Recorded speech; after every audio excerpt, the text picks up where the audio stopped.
Hello everyone and welcome to Las Vegas, Nevada. A beautiful evening for some PUBG action here for the NPL Contenders. Hi everyone, I'm Daniel Digon Gonzalez, and joining me for the second week in a row by popular demand, it's Michael Hypock Robbins. How's it going, brother? Yeah, good. Happy to be back.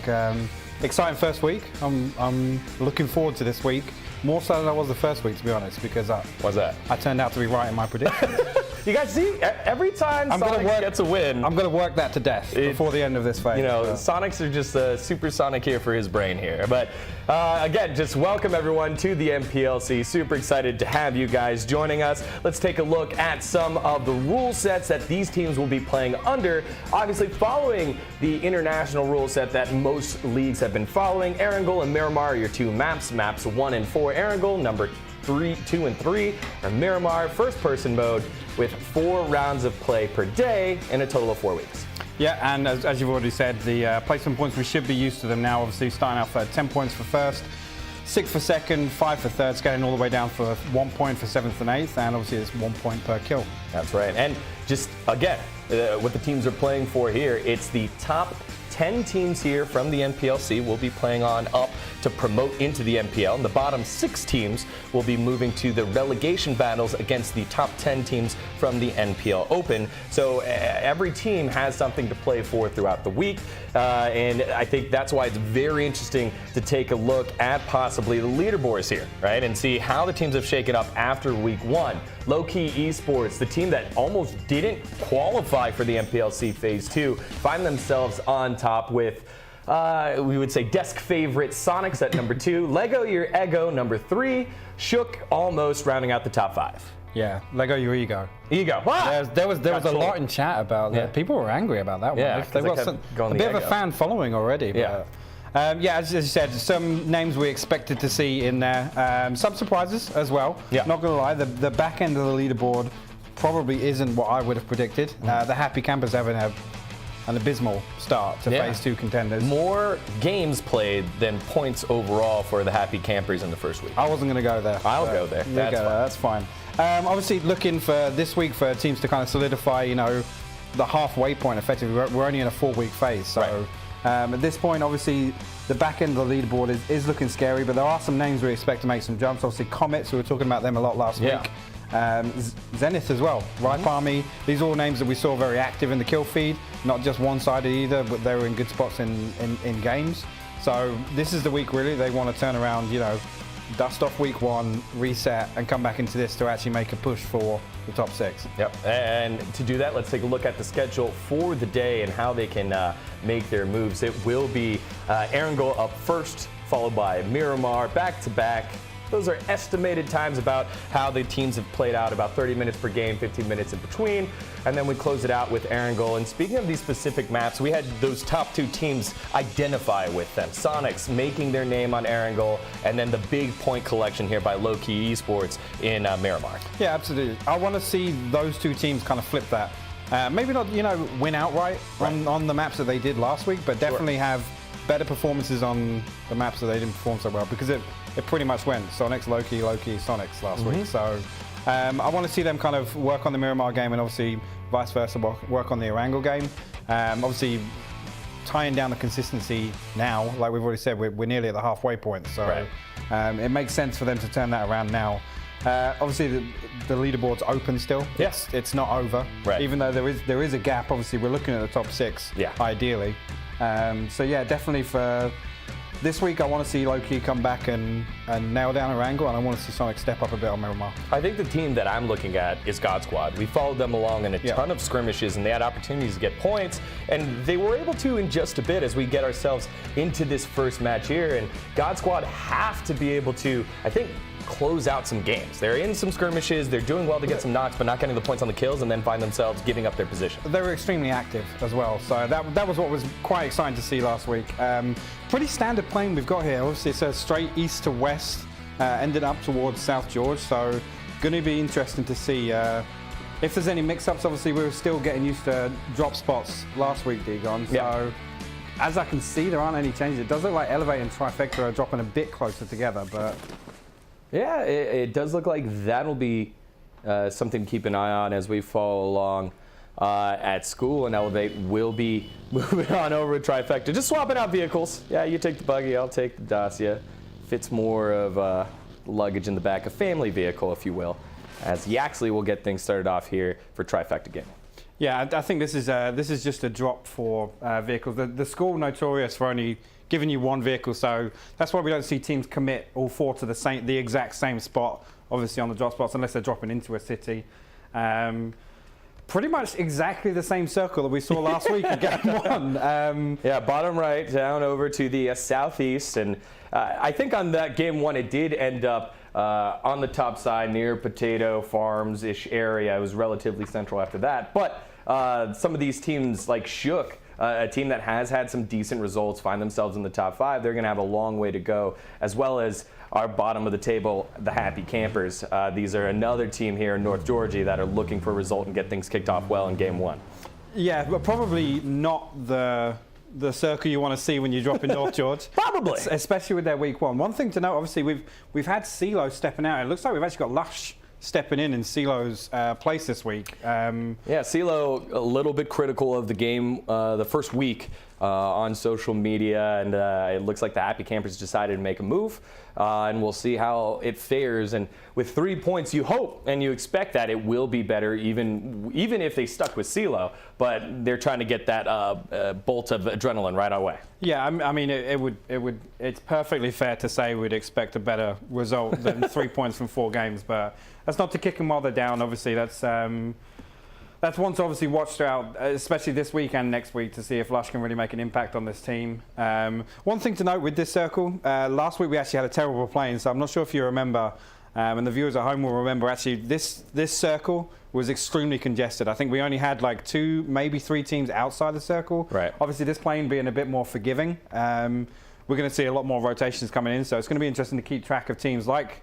Happy Campers, obviously the team down in South Georgia as well. We've obviously got Shook up at 70. Obviously the Yasnai is just on the very tip. We're definitely looking for these teams to try and make early moves. We've got Low Key that needs to make a move in as well, as we follow on with VG, which obviously they're loving this circle. Yeah, and Yellow Pike Gaming, another team that has to make the move on in. And we got to follow along with One Hog in game one. Secret Agent One Hog able to sneak his way into the final circle, I believe get 3rd place when it looked like he was outside all alone. He had a great shed play.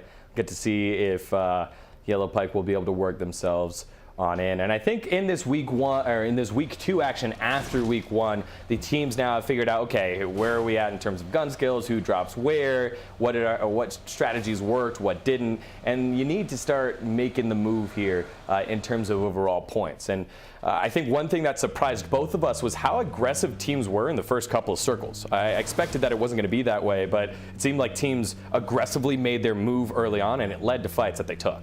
Well, we did touch on this. So the first week, you know, there was going to be an element of teams feeling each other out. Maybe things have changed a little bit from scrims. There's always a bit of a difference from scrims to these competitive games. Right. But last week we definitely saw some bold rotations, some bold crashes, some interesting team fights. Some seat swaps. Yeah, some seat swaps. That was probably my highlight of last week. But you're absolutely right. It's going to be much slower, I'd say, early game here. Obviously, teams now have the points as kind of an influencer on their play style, so they're not necessarily looking to, you know, make massive gains. They're looking to either solidify their position or make safer plays to gain those points back. Sure. And it does look like a lot of teams have avoided themselves in rotation so far. It does look like Zenith is getting a little close to Ripe Army right now to get things kicked off. 5 minutes in, we haven't lost a Happy Camper yet.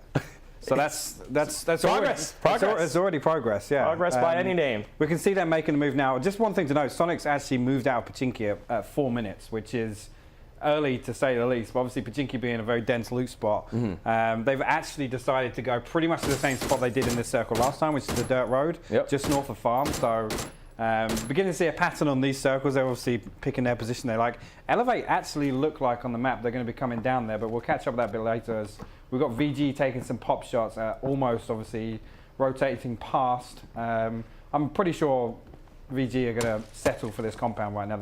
There's no reason for them to move. Obviously the first circle has been advantageous for them. Right, yeah, and we've seen a lot of teams play patiently and then figure out their aggression afterwards. And that seems to be the same case here. VG in that nice spot, looking at almost rotating around. Frank able to continue to scout around. Surprising that God Squad has all of Millie Base wide open to themselves, and they'll be able to get away scot-free on the bridge. No team currently on either bridge. And so God Squad will be able to load up in that fantastic Millie Base loot area. Yeah, as we jump on board with Why You So Ugly. No, let's go back to it. No! No? Yasugal. Yasugal. Yes, Okay. that's so much better. Let's say it once. There was some Twitter backlash. Yeah. I will highlight that. Obviously, we do read through the comments, but Why You So Ugly, Yasugal, is potato. We're going. You need to stop asking rhetorical questions here. Okay. All right. Let's just go back to Yasugal and end it right there. All right. Yasugal and the Almost Boys looking to make their way against VG. VG still holding that compound, but starting to split up just a bit and might make themselves a little vulnerable as we fall along now with Keenan and your boys on Sonics. Just kind of rotating around, relatively safe in the middle of the open, have the high ground and able to scout and gain some information. Yeah, I want to see these guys get a bit more active early game. Obviously, again, not to go back to last week's circle again, but they've got a much more aggressive 2-2 split this time. Last time they were 4 up at that compound on the high ground, and they pretty much sat there, didn't really get any action until circles 4 and onwards. So it's good to see them to make this decision this week and have this aggressive 2-2 split where they're looking for rotation kills. They're looking for, asserting a little bit of dominance early game so that they have all of this space to use later on. I mean, in this period of the game, and you know this well, it doesn't seem like teams have been fighting over the same compounds. Is this an area where you just try to get yourself in a position to just rain down shots like this? We're following along with Biz, and he's just trying to hit some shots. He's not going to necessarily put himself in a lot of danger. What is the goal of this early type circle where everyone's kind of like hunkered down? Well, the interesting thing about this split is it achieves 2 things. People rotating past early game that then see that same spot in the circle later on. They think, oh, we got shot there earlier. So there's no point going back there. The other side of this is obviously you're covering more ground, you've got more information. So it just makes the early to mid game transition a little bit easier if you can see other compounds. Not all 4 players are at the same watchtower looking at the same compound. So it's more about the information, but also just pressure and rotation so that players in the late game think, oh, we can't go near that hill because last time, vehicle got shot at for the full 10 seconds we were driving past that hill. So it does achieve a couple of things, but I think what Sonics are trying to do here is strictly just control as much of this dirt road as possible. Pretty much, we're just off-centered slightly towards the east, if I'm correct. Yeah. Looking like we're actually centered over. If you look at Halakline's split now, the 2-2 split that they have on, obviously this road coming out of Milta, high traffic, everybody looks to go for these flat tops. So this is pretty much the perfect position that you'd go for in this circle. Sure. And obviously they have the information looking up east towards the lumberyard, and also where Kaisuko and Zodiac are playing, it gives you the options west. Obviously gives you the information on the dirt road that Sonics are actually playing right now. Yeah, almost. And let's see, Comets as well. Comets to the south will be taking the complexes here along the beach. They're going to be relatively close as we see right now. Keenan taking some shots, rotation coming out of Shook, as well as Trifecta. And Trifecta now caught in 3 teams shooting at them right now, with Halakline Gaming as well following along. So Trifecta will have to rotate themselves to safety. A big rotation here for Loki Esports. They're all the way by Razak and have a long way to travel. But teams still using their vehicles, rotating, and no one has been killed yet. We did have a knock earlier, Fignaldo, right? Not Fignaldo, no, Fignaldo. Added A there. It'll happen every now and then. He didn't correct me. He had a knock earlier on Innate, but they were able to pick him up and get themselves to safety. We're Yellow Pike Gaming. I mean, it's actually rare to see. We're getting to the 10.5 minutes, and we still This is super rare. We didn't have 64 this. players, yeah. I'm a bit blown away by that because we've obviously seen teams rotate as well, and obviously there have been shots exchanged, and it's even at this point you'd expect teams to be losing their scouts or their front vehicle, the player that rotates first out of their loot spot. So actually pretty interesting to see that we're touching on the 11 minute without losing a player. I'm pretty sure Halakline are just going to chill here. You can see Sonics have regrouped because they wanted to be more towards that same road that we just talked about, the one coming out of Milta. There's a bit higher traffic on this end of the dirt road, if you like, for vehicles. Obviously, nobody's going to be driving down the dirt road in vehicles. So, again, you can tell they're looking for these rotation kills, these 3 kill points early game.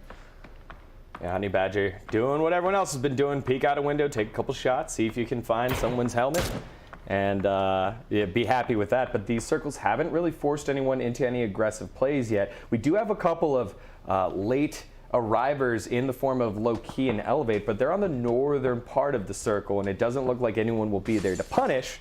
And so until then, teams will rotate a couple of compounds to each other and see if they can take some pot shots. But it seems like, as you said, we're going to have ourselves a relatively calm first 2 circles, and we move into phase 3 of the circles. That'll force a lot more action.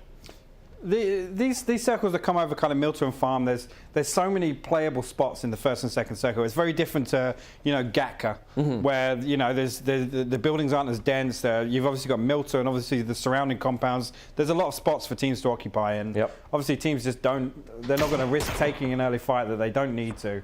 So that's kind of an explanation for why we've still got 64 people alive. I'm still surprised by it, I'm not going to lie. Because like I said, you usually do get those trashy kills picked up in rotation. Not a lot of people moving. Almost have been here since, I think, pretty much late on in Circle 1. Still got VG occupying Farm.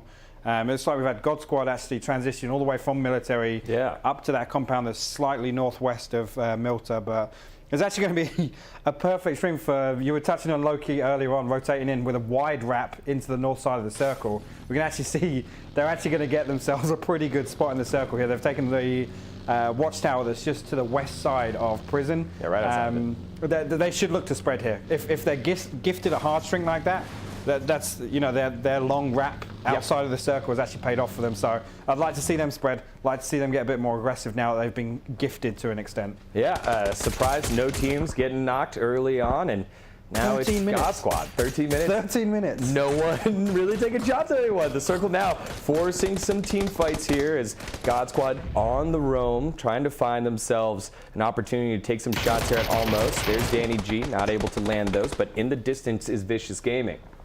Yeah, we see actually, I was just about to call that. Almost is their rotation right now. It looks like Why You So Ugly, Yasugal is going to get picked off here as well. The first death actually being Mime from Almost, second being Yasugal. They were making a bold rotation there. We're actually going to see a third one get knocked here from Halakline. So they opted to just come straight out northeast of the compound they were occupying. And we've already talked about this road. This road is a death trap. Once these compounds are occupied, there's no way through it. So unfortunate for them, but maybe that's just a lack of information, lack of scouting before they made their move. Yeah, Tanaka, the only one still alive here for Almost. He'll have to play for placement points, and it'll be very difficult for him to do so because he's stuck between both God Squad and Vicious Gaming as we continue to follow along with some of these teams that have rotated early and found success. Again, just kind of getting to the spot and holding that one as we follow along now with Soup. The Noble Boys not having a week 1 that they wanted, but still found themselves a couple of points and probably hanging around 13th right now. EDAC and EDAC, Fudge, and Boom, the returning members, need to continue to push the team forward and get themselves more points. This is a team known to play for placement. When the big point change happened in terms of kills, these are guys that needed to step up and didn't quite have the opportunity to do so in the NPL Phase 1. Also a team to known to bounce back, though, often. It's obviously come down to the final hour for Noble more than once, so to say. To qualify, even in the preseason game. Exactly. That was amazing. So they've definitely got it in them. Obviously, Soup's role on the team, obviously, you know, I'm assuming he needs to find his feet, obviously stepping into this roster that Boom and EDAC obviously been together for months. So we're actually going to see them push up onto Sonic's watchtower here. Yeah, here we go. Here's a great opportunity to step up against the number 2 team. Fudge getting closer, getting to the Wizard. Tony will be peeking. Fudge, using the bush, able to land 1 bullet. Tony's very low, but here comes the circle damage coming in. Both team members will have to use a first aid kit. Yeah, I mean, this is a bad situation for Noble now. Obviously, Sonics, this is a pretty default hold. They're just going to hold their hard edge. Actually, Soup getting knocked from elsewhere.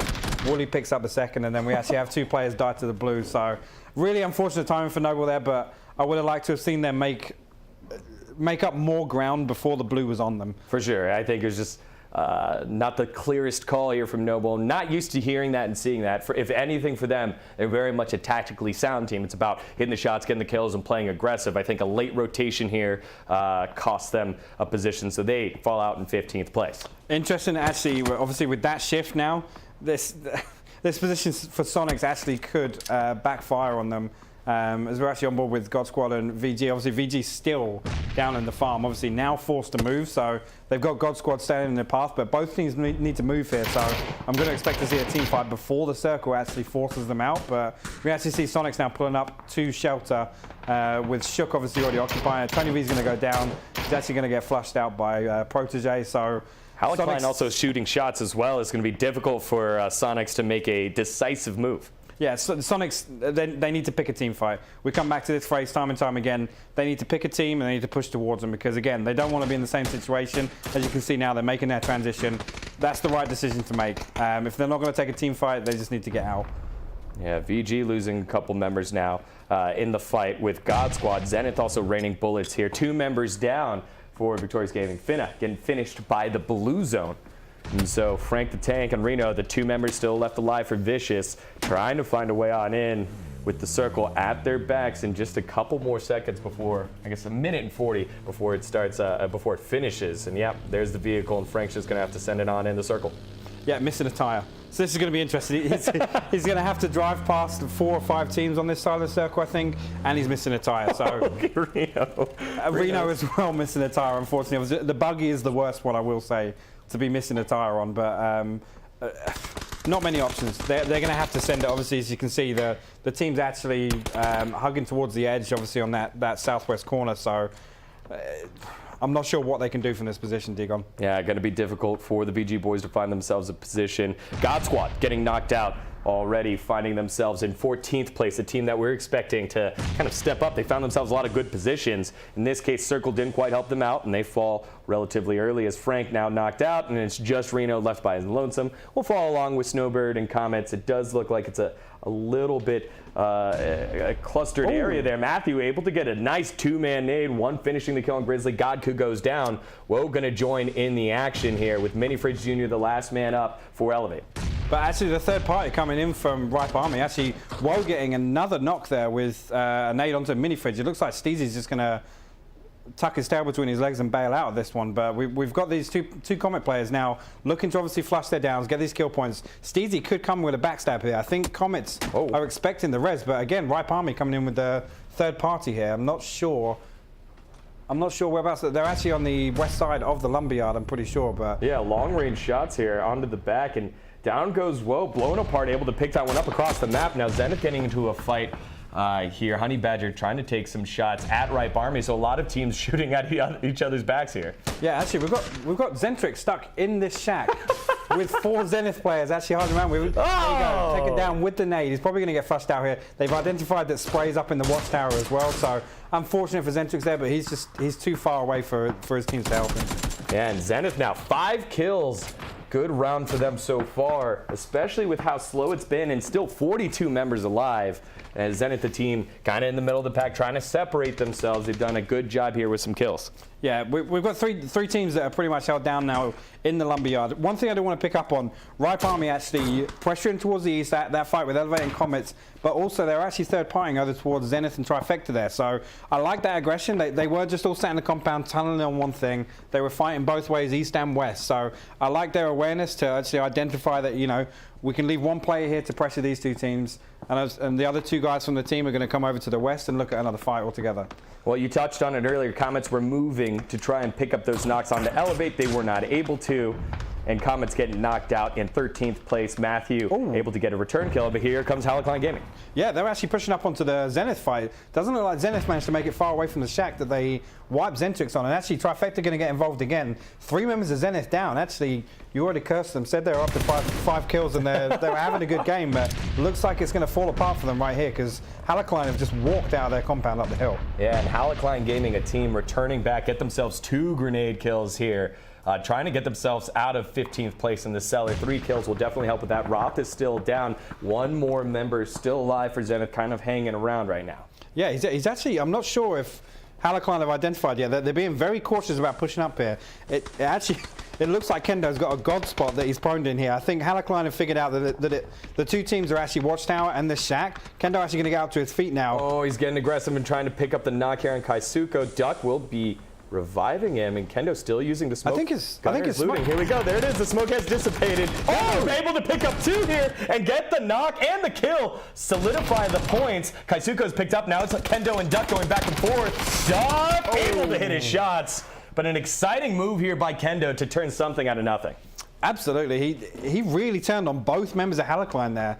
And actually, straight away flushing his downs, knowing that Trifecta were close by, didn't want to lose those kill points. So that's a good situation there where it's right to insta-flush your downs. Yeah, if I'm Halakline, little upset that we weren't able to play that one cleaner and getting knocked, almost losing 3 members there. So we fall along. There's VG. Reno did a good job hiding for the longest time, did get knocked out. And what was that kill already? Yellow Pipe Gaming.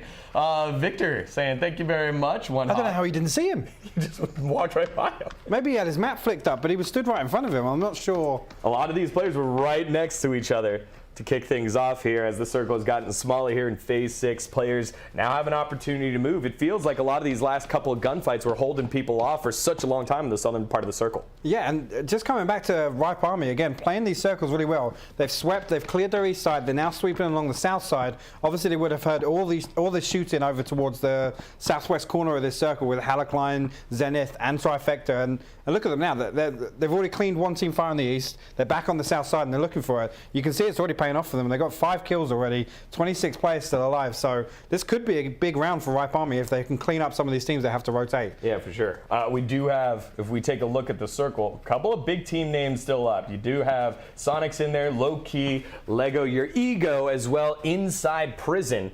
Fantastic spot there for them. And then the Happy Campers on top of the mountain of Prison have the high ground as Halakline Gaming's Duck does go down here.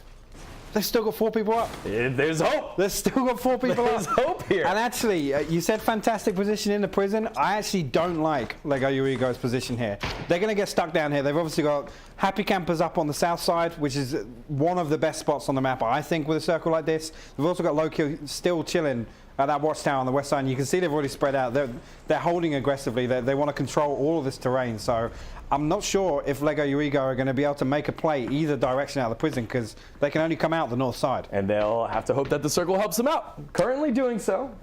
If we see 2 back-to-back shrinks, then I'll say it's a fantastic position. Okay. There you go. All right. I'm hedging my bets early. As we see now following along with Chubba Bubba taking some shots, watching Lego Your Ego to the south. But now big gunfights here on the southwest part. Shook going back and forth with Yaxley and Trifecta. And good shots by Yaxley get things done. The nade to follow up to try and pick up the kill. Not going to land. Yaxley does get picked off, though, by VZ. VZ and Linda trying to get it there. Spray getting a nice look through the bushes as a massive kill here by the Happy Campers onto Rise Army. And Happy Campers getting themselves on the board. Shook getting a couple of kills here. And so both Trifecta are eliminated, so are Rise Army. I am really sorry to any Ripe Army fans. Ripe Army, holy moly! I'm really sorry because that was textbook caster curse. Yeah. Said they were playing an excellent game. They're already up to 5 kills. What happens? They swing back towards the Happy Campers of all teams to clean wipe them in the space of 10 seconds. They were probably thinking, we've made all these aggressive plays. No one could be here. And the long rotation by the Happy Campers get themselves in a great position.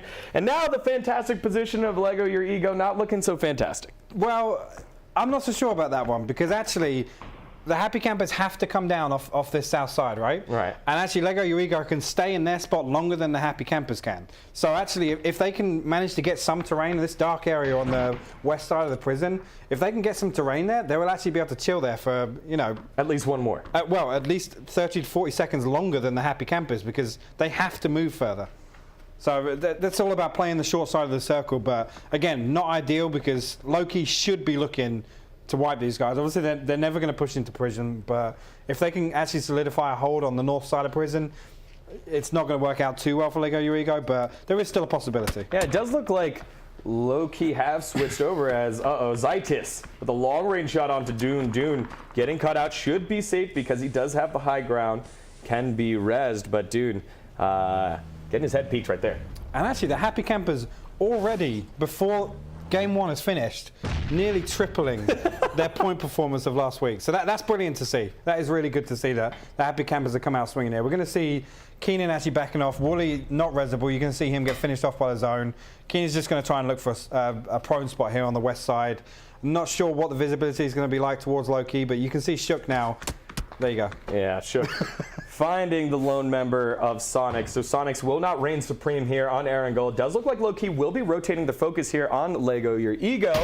Ooh. And Dune now taking shots back after getting res. 2 of his teammates have been knocked, so they want to continue to hold this high ground and continue to purvey all of the land here of Prison. And actually, you can see on the minimap, Smithy looking to get extremely aggressive on this. You can actually see he's got perfect line of sight. He can move all the way up on this. He is, actually get close enough to nade. Can he finish this down off on Landoon? Looks like he's going to get third-partied from over on the west side, but he's going to fall back. I like that move, though. Chubba Bubba getting an opening up with the Orm. Smithy actually getting it down with the nade onto Landoon as well. Yeah, now trying to pick that kill up, or pick that knock up. Will not be able to get that one on the feed, so Smithy forced to fall back there. But again, it's these types of aggressive plays that found low-key success on Miramar. They're trying to replicate it here in this final circle. And Lego Your Eagle still have that mountainside. So, all right, I take it back. It is fantastic. What a fantastic position they had in Prison, right? But this is where it could fall apart for Lego Your Ego. They haven't necessarily got a clean fight up these rocks. And obviously, they're pretty much stood in between Low-Key and the Happy Campers. So, again, I hate coming back to the same phrase, but they need to pick a fight and take it. I'm feeling like Low-Key swinging away this way is going to give them an opportunity to actually move up. Yeah, Figinaldo looking to replicate his form from week 1. Hasn't found a kill yet. Does have the sniper. Only 2 shots in the chamber. Has to be aware of that. And a 2x. Ooh. Go on, Pete. Get him. Oh, shot by Fig. Doesn't lead to a kill, but nice peek there with the 2x. But VZ now getting aggressive. Might be catching out Fig. I don't think they know he's down. No, he doesn't.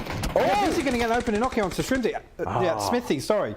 VZ straight traded out again by Pax. Yeah, Smithy helping out his teammate by being the loud one walking around and saying, hey, focus me. And they did a great job. VZ falls and will be finished here in just a second. Shook will be going down 1 member. Lego, Your Ego, and THC going back and forth now on top. Yeah, actually Shook down to 2 members left. We've got Mystery and Later still. Probably just going to prone in on their side. They're not in a position now to take a 2v4 fight. If they can find space. Grenade! Ooh. Third line actually getting tagged right down to 16 HP. Landoon, no, sorry, Atom, sorry, going down to 28 HP as well. Lego Your Ego actually looking like they're going to push up and get the kill onto Lush. Yeah, not having the terrain advantage isn't an issue here. Third line just running right on up and running a line all over THC. THC don't have an answer. Charity has gone down to the circle. Landoon has pushed up and now is stuck in an awkward spot. Not helping out his teammate Adam. Adam from behind. Shook getting eliminated here by Low-Key. And so THC finding themselves in a position for 3rd place, but a very aggressive play here being rewarded by Lego Your Ego. The nade from behind rings true. And a long-range shot onto Pax now knocking him down. Lego Your Ego just going on a kill squad down the hill. Yeah, actually, Lego Your Ego made a really impressive push there. I touched on it briefly, but Low-Key swinging all the way to the west side of the circle opened that push up for Lego Your Ego. So great awareness from there that they weren't being held down on that awkward terrain on the west side of the prison. Yeah, Jabba Bubba trying to land these shots with the hasn't been able to connect quite yet. Zytis and the rest of Lego Your Ego finally slowing it down just a bit. Pax just holding his position, not distracting his teammates. Smithy does have the Wizard Tower here to keep himself safe for a little bit longer. And Pax does get picked up and will be healing up very shortly. There it is. He does get to full health. And it is a full-on 4v4 here between Lego Your Ego and Low-Key Esports. This is an upper end of the bracket battle between these 2 squads. Yeah, I mean, great to see Low-Key making it all the way to obviously late game. They've got an absolute mammoth task ahead of them, though.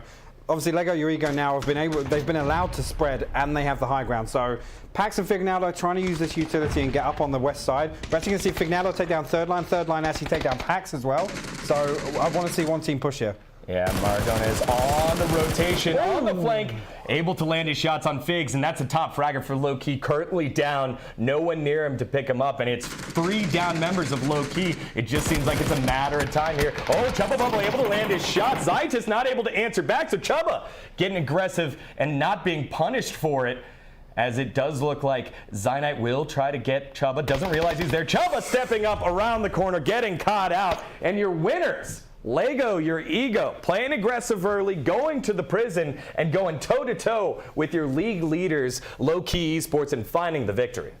I mean, that was really impressive play from Lego Your Ego.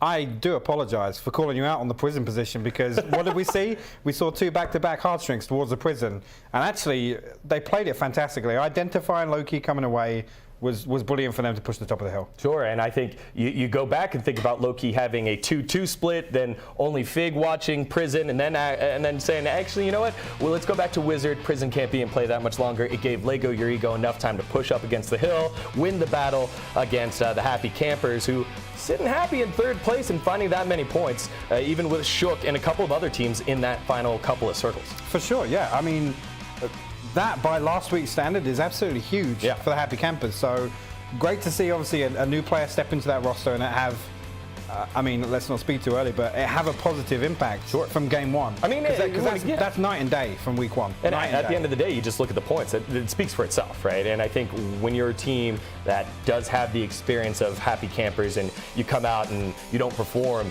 at all, and it's very, very unacceptable, I think, for the team standards. You make a swap, you find success. That's a huge thing to build upon for them. Yeah, for sure. I mean, it's something that comes down to, obviously, the mentality coming back into week 2, being able to actually just say, look, forget about week 1. We've got 3 points. We're going to triple it in game 1. Yeah. Easy as that. Yeah, absolutely. So that is game 1 on Erangel. Fantastic stuff here by Lego Your Ego to make sure that they win all their gunfights. We're going to take a short break. When we come back, we'll have the results from that game 1 and hop on into game 2 on Miramar. Don't go anywhere. You're watching the NPL Contenders.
Hello everyone and welcome back to Las Vegas, Nevada for week 2 of the NPLC. We just got to see Lego Your Ego, not Ego, take care of business against Low Key Esports and find themselves the chicken dinner. And you can see from that round, finding 18 big points here, big move over the current first place team, Low Key Esports. The Happy Campers almost quadrupling their total point score from all of week 1 in game 1 of week 2.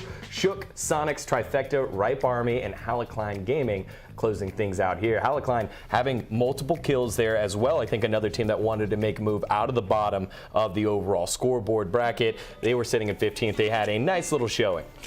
I mean, it's good to see, obviously, Lego Your Ego making progress, but they were still 24 points behind Sonics. Yeah. So that's kind of closing the gap. There were some other teams I wanted to see do a bit better, and they're obviously the teams towards the bottom as well as the teams towards the middle of the pack that we did see do particularly well last week. God Squad.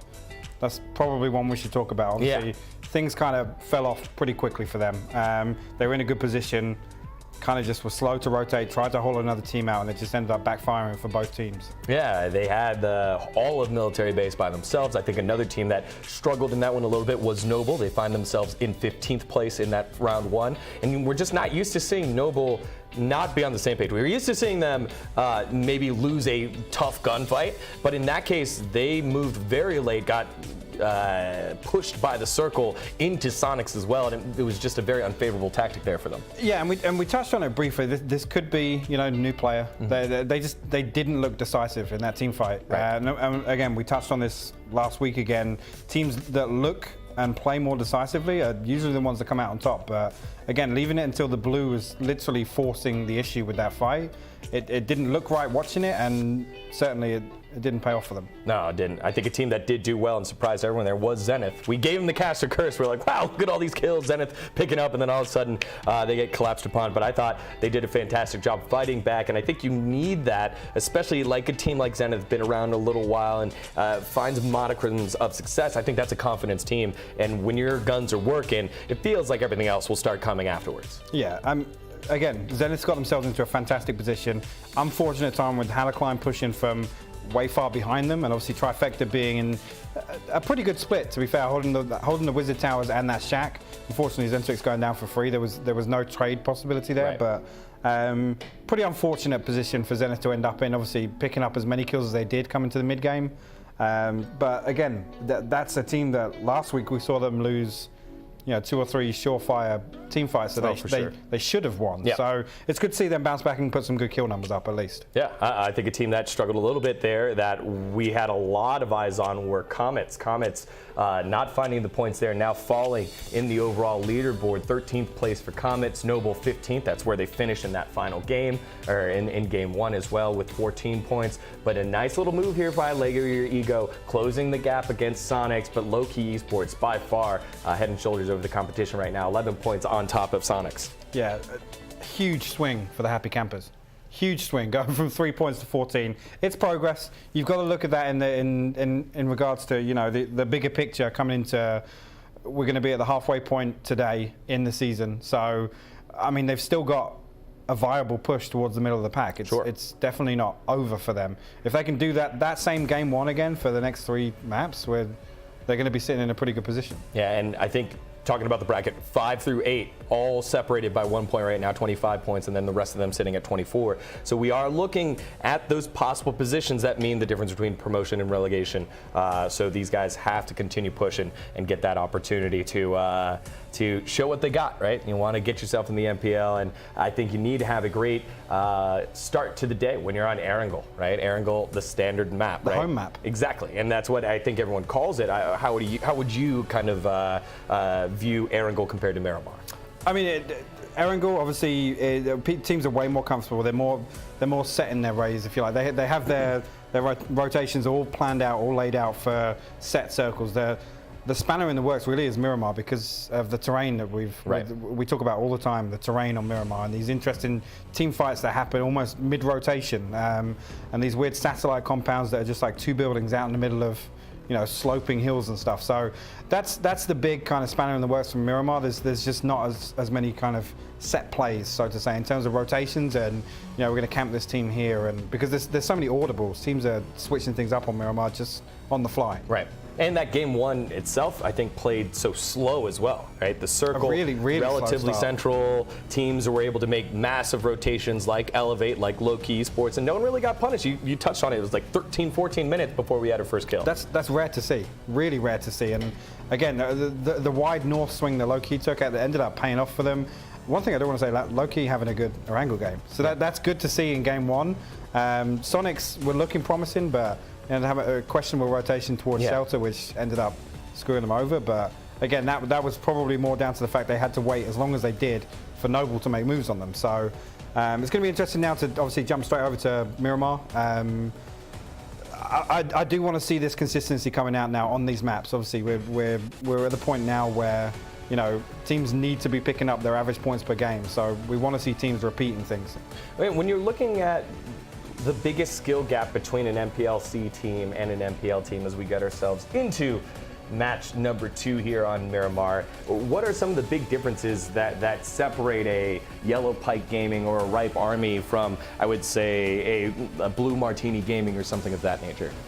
I mean, obviously the difference is minimal. Teams at this level are all kind of operating on the same basis. They're basically looking to solidify a game plan, and obviously the only thing that really differs between teams is you know, slight differences in play styles and individual player tendencies. But more often than not, we see teams making very similar moves, but it comes down to execution. So I was incorrect in saying it was 5 through 8. It's 5 through 11, separated only by 4 points right now. All those teams having the points usurped by the bigger fish, and I think it's time for those teams to start stepping up and make a move here. Here in Miramar, we got to see a lot of action, almost landing in their same area, a little bit northeast of Chamasel, as almost will get things underway. Chumaseo, sorry. Chamasel's a good name. Yeah. Tried. Yeah, pretty standard. Obviously, the storyline from. Thank you for the transition away from that too, man. The storyline of last week was this.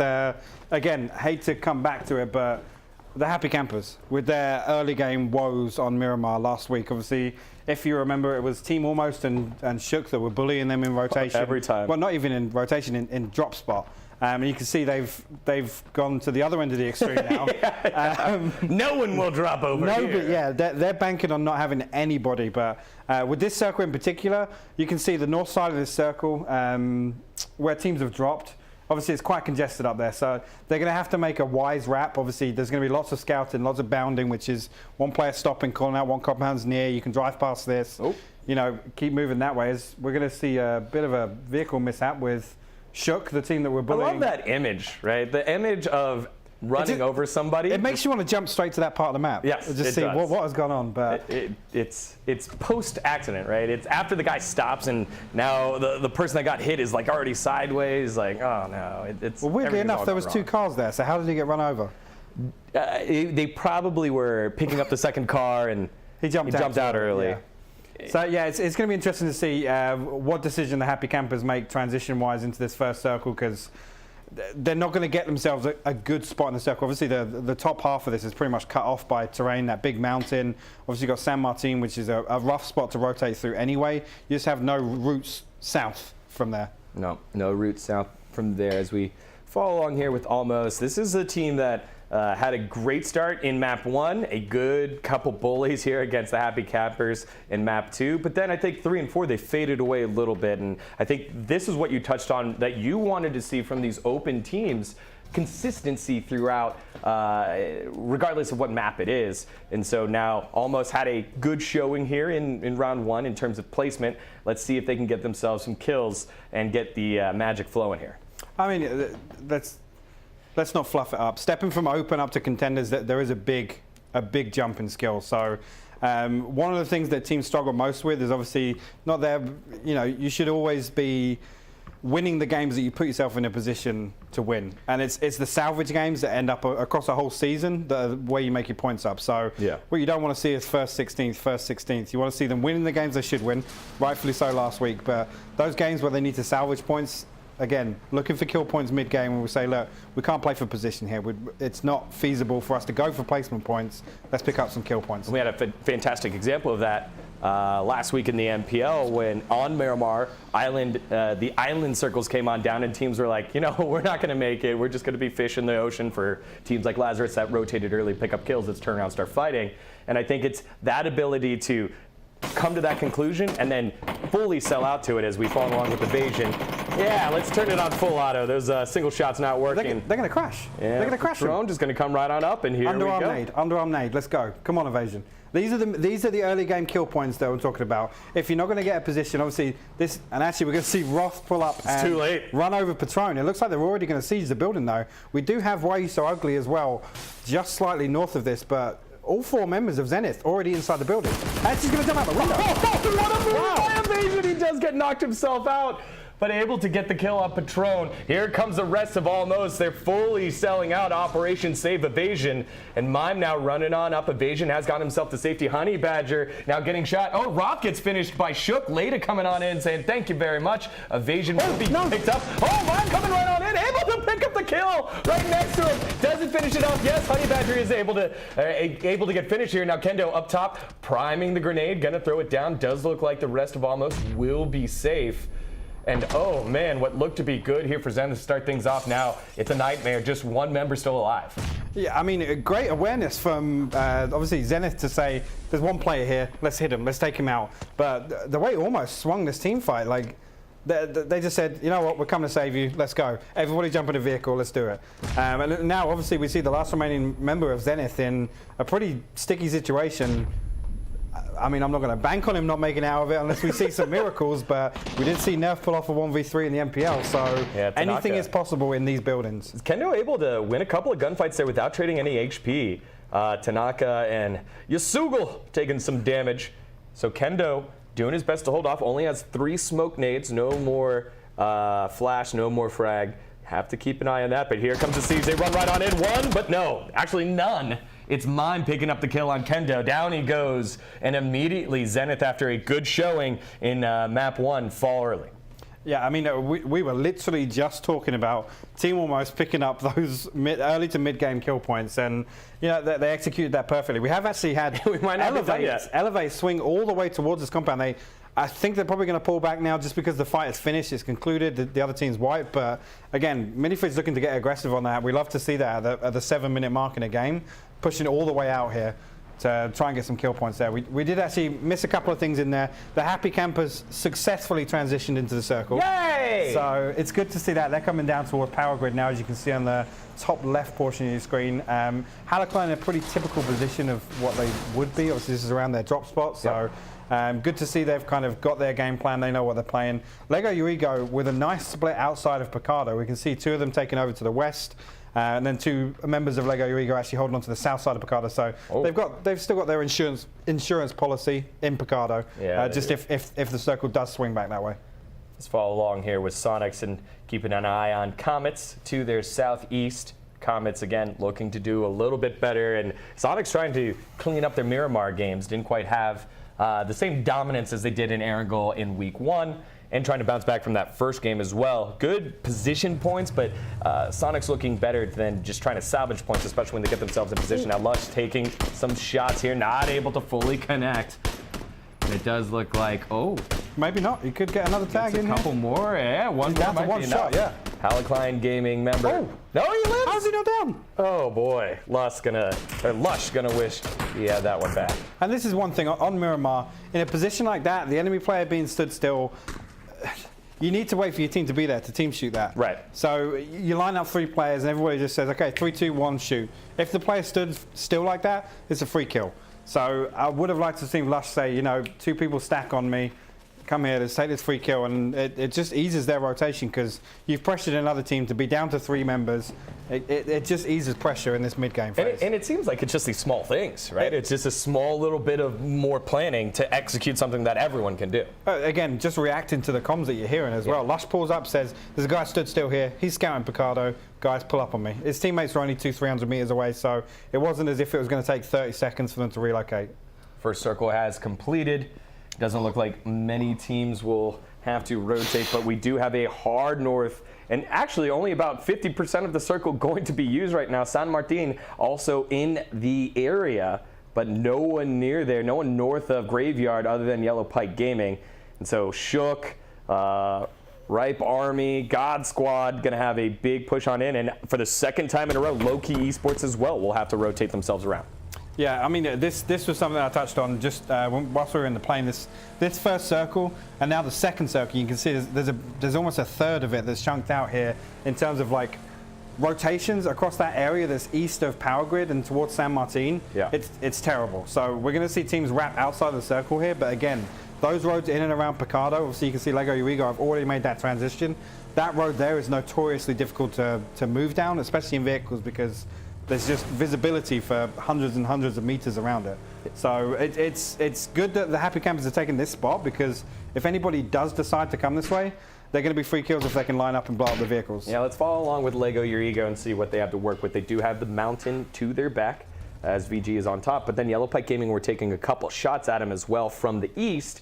So maybe a bit of a ranged gunfight, as it does look like right now Sonic's also trying to get the big rotation from Comets on the map, and Comets will be getting around safely to the Graveyard. It doesn't look like they were able to punish. And Lego Your Ego just going to hold in this area. Yeah, this is a great spot actually for Lego Your Ego, because we're going to see obviously this open terrain that's around north towards Hacienda as well. It's pretty much just a big valley. As you can see where VG have decided to take up on top of the hill behind Lego Your Ego, they're basically defending Lego Your Ego right now. Obviously, they're going to play with their backs to the mountain. It's pretty difficult to freely shoot down on this compound. So all Lego Your Ego have to worry about is obviously the south rotate and the north rotate, because nothing east is going to crash into them from here, because teams are going to be able to scout and say it's occupied. Yep. So really good spot for Lego Your Ego. I want to see them spread again a bit more, but whether or not they're going to look to get that aggressive at this point in the game, they don't have any reason to. They're pretty much dead center, but they don't really have any information on that compound north of them. There you go. Now Trifecta following along. They're going to see the rotation of Low-Key, and Pax accidentally crashing, and that might spell danger here for one of the Low-Key members, the league leader so far. Pax able to turn around, hit the UE, and get himself to safety, pop out, get behind a rock. Yeah, and you're actually going to see, it looks like Chubba and another member of Low-Key actually going to get caught out by Unique. They actually jumped out of their vehicles to come back and help Pax with his rotation. Zentrix, luckily, with Unique in a good spot to support him. Actually, he's going to disable the 2 vehicles of Chubba and Smithy, it looks like. Actually, Zentrix rotating straight past them, yeah. Yeah, Unique taking the shots. Circle Low-Key in a little bit of trouble. And right now, Trifecta only taking these fights with 2 members. Yaxley and Spray are nowhere nearby. Figs now trying to take the shots, but Unique has the jump on him, and the circle has come in. Very difficult for the Low-Key boys to work their way out of this one. Fignaldo able to land 2 shots, but Unique able to use the vehicle, get himself out of the blue, and won't take any more damage. You see the bullets landing really close by. One hitting that taillight. Taillight's out, sir. I don't care, says Unique, and he gets himself to safety. And Low-Key, that looked relatively tough there, but it didn't look like a decisive attack call by Trifecta, and Low-Key will get themselves to safety. Yeah, interesting to know, actually, Unique, I'm pretty sure just ran out of gas. So he's actually now stuck with his vehicle here. I'm not sure which way Low-Key are going to decide to go. As you can see, Go right at him. Circle swinging all the way back to the east. I'd like to keep on board, see if this does actually backfire for Unique here. But actually, if we jump on board with the Happy Campers, they're actually looking like they are pressuring VG's rotation through here. This is the terrain I was talking about. Notoriously difficult to rotate through in vehicles. And I mean, it's lucky there for VG to get through that relatively unscathed. There's 2 players down to half HP, but they haven't lost anybody right now. As we can see in the kill feed, actually Unique actually swapping back onto Smithy. So it looks like low-key didn't anticipate running out of gas, and Unique actually picking up a free knock onto Smithy. Not sure if he's going to be able to get that confirmed, but jumping back on board here with the Happy Campers shooting down at rotations from VG and all the way east, which I think actually is towards Graveyard, yeah. Well, we have Yellow Pike Gaming actually occupying. Yeah, Happy Campers going right on into Yellow Pike Gaming, getting shot from behind from VG, and it's a little bit split right now. Landoon with his own team member right now, but it is Adam getting aggressive and in the middle of all the fighting. And you know, the call here by the Happy Campers seems like it's split. Hey, don't come down here with us, we're not safe. Unique though, taking shots still from the northwestern area right now, as low-key had to rotate themselves out to safety as we follow along with Landoon. He will go right on by Yaxley, take some bullet fire. They stay safe. No, down he goes, and Landoon getting killed. Lush gonna have to take over the driver's seat here and leave Landoon. He'll get picked up, and actually, yeah, he'll get picked up by Yaxley.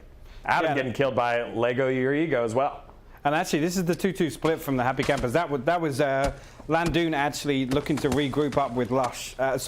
And Lush looking to regroup, and it doesn't make it. Yeah, Lush isn't going to make it through that he's field. not gonna make it. Obviously, the other 2 members, Charity and Atom, managing to get themselves to a pretty decent spot. They were just getting pressured from all over. I think it was Lego Your Ego that got the knock onto Atom.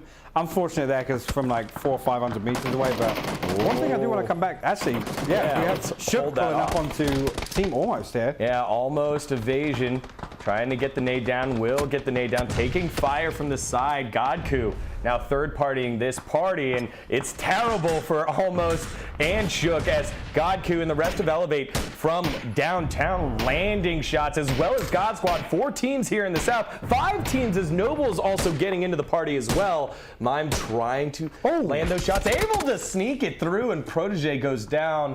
Here's Mystery though, firing back, and Mime now trying to get those long-range shots onto the God Squad member, not able to get him, and everyone's able to work their way in the circle, and it does land south. So these teams making the move now, working out great for them if they're able to survive. Yeah, and again, coming back to the terrain on this map, these circle shifts today are pretty unfortunate, because this next circle actually we're going to see a lot of edge play, purely because that ridge that comes out west of Bendita, there just isn't enough space for these players to occupy. Not every team's going to be able to make it to a spot. We do actually have the biggest congestion down in the south. Yeah. And none of these teams are going to look to move on this circle. So we're going to see, obviously, Noble making, hopefully, moves towards God Squad, but they don't have many other options of purely because of Elevate on the west side. Yeah, you can see the ridge keeping everyone safe. Nitrogen is by himself right now, as the rest of God Squad has been able to get themselves further north, but Nitrogen hasn't been able to join his team. Adaculus, Soup, and the rest of the guys, Noble, known to make conservative plays, might not be able to capitalize on the fact that Nitrogen is by himself. And yeah, it does look like Nitrogen will be able to get away and live for another day, keeping God Squad at full strength. The rest of Elevate now moving in from their southwestern view right on into the rest of Shook, and Almost will be getting the compounds just inside the circle. And Elevate's play as well. They play patiently and will be the last to move out of those big cluster of teams in the south, and they will get some nice coverage here. I mean, one thing I do want to say, I would have liked to have seen Elevate make the transition north along that ridge that I just talked about a second ago that kind of splits this circle in half.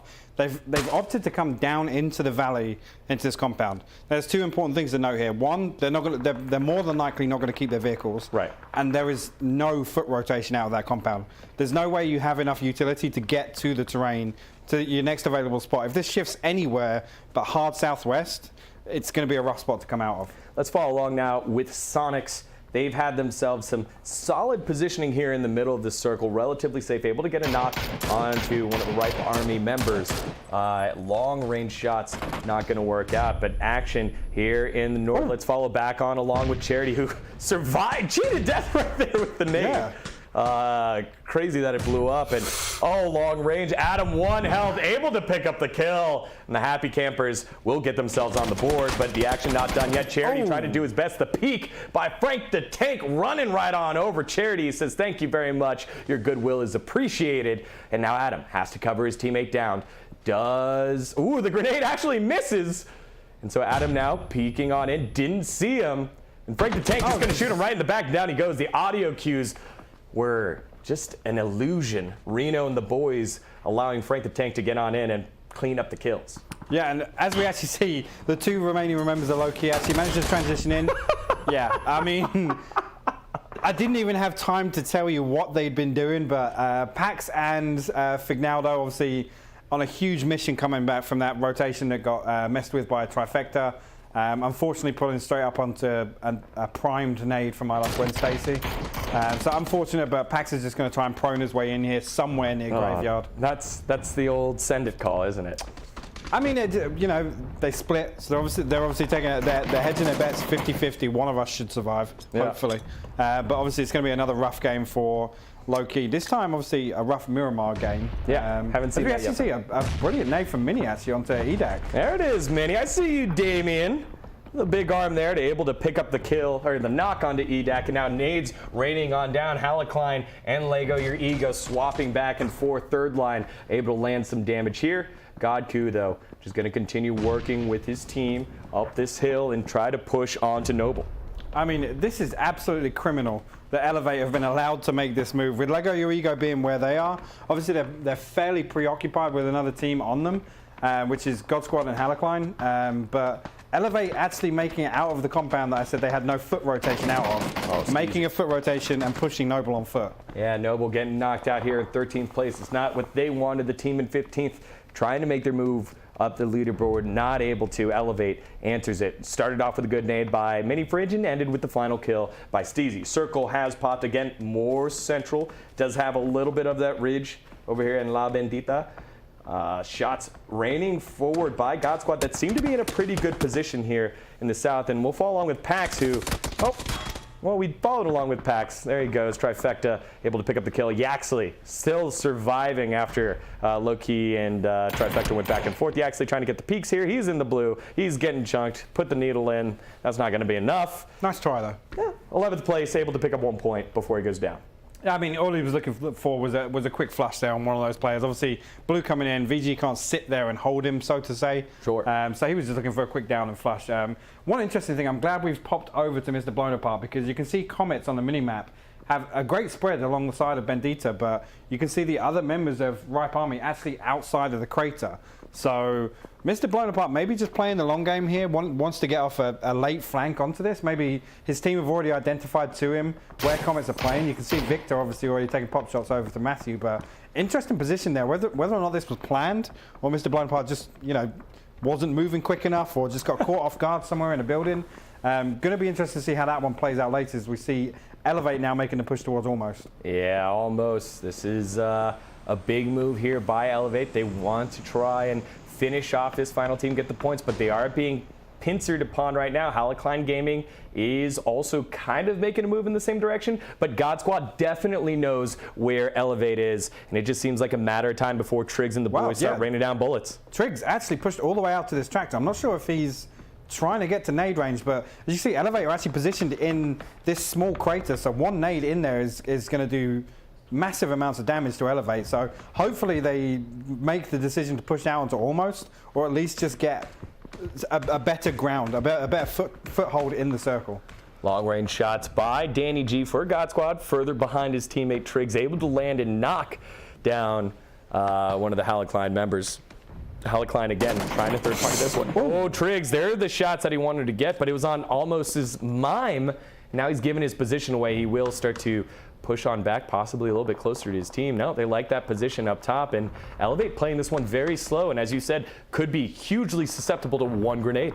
Yeah, and this is actually going to be a really interesting fight because Team Almost are the only team inside the circle here. So we have Halikline, Elevate, and God Squad all outside of the circle, and if you look at Team Almost and their position, it's not great. So we're going to have literally 4 teams fighting over a pretty bad spot in the circle. So this is going to be an absolute bloodbath. You can see Mortify actually pulling up in the vehicle to these rocks to try and give Trig some support. But we've got Halakline are still 4 up, I think. Yep. Elevate still 4 up. Is shooting shots over at Comets. This is going to be chaos down here. Yeah, Comets actually getting caught out here. You touched on it. Mr. Blown Apart's positioning working out for him and picking up a knock here on Comets. Halakline Gaming, though, getting the shots off. Duck goes down. He gets answered. Manny Fritz Jr. is the answer, but then Kaisuko answers right on back. So good early trades here by Halakline and Elevate, but that bodes well for God Squad, who's going to hop on in and almost still sitting on their time right here.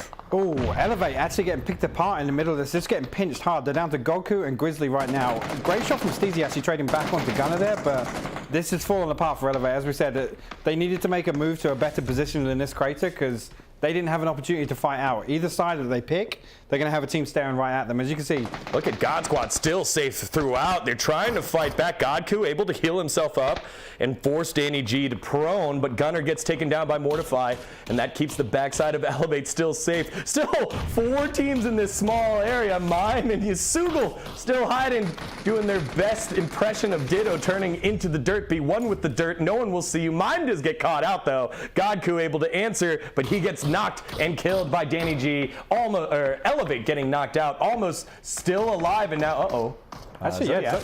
Zodiac getting knocked. Get in. Walk. No. All right. He gets knocked there by Danny G. Multiple kills here by God Squad. And this is the God Squad we've been waiting to see. Finally putting themselves in a position. Great aggressive setting, setting of the play by Triggs and the rest of the team able to follow on up. I mean, it was great timing on that push. They were the team that stood to lose the most out of that. They had the best push onto Elevate. They also had a position where they could play far enough away from Elevate that they could hold Halakline back. So great timing for them to push out. Obviously, they're rewarded with the kill points, cleaning up both fights there. Yeah, VG now down to 1 member. Just Reno still alive. Take a look at the team still on your screen. Almost still up. Ripe Army. Comets still hanging in there. Sonics 4 strong. And so this might come down to Sonics and God Squad. God Squad did lose 1 member in all of that ruckus, but a couple of sneaky sand snakes still alive here in the form of Almost's Yasugal and Vicious Gaming's Reno. Yeah, I mean, this game's gonna slow down a lot now. This is the late game Miramar terrain that, you know, people will just find a nook and cranny to prone in.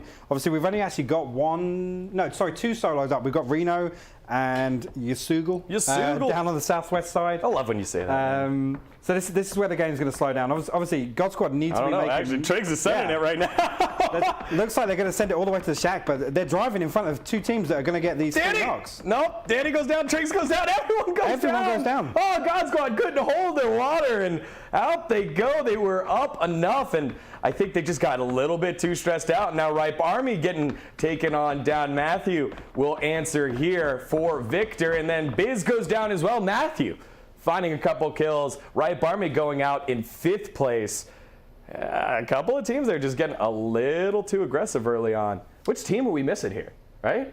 Almost, VG. Yeah, okay, 4 teams. Yeah, there's 4 teams left. All right, yeah, so we have the snakes from VG and Almost, so they're just going to slow play this. I want Comets to identify that, you know, from the kill feed and the gunshots that they heard, that Sonics is more than likely a full team. So what I want to see is Comets try and look for, you know, the other side of the circle, see if they can get any vision on that. Obviously, they're just going to end up playing prone here because they don't have anything to push towards, but it looks like Tony V's going to pick up Yasugal here. Yeah, Keenan actually getting the final blow on. Sonics all the way up to 6 kills in the top 3. This is their Miramar bounce back that we wanted to see. Absolutely, and again, Sonics not having the greatest game 1 and also not having any great games on Miramar this season.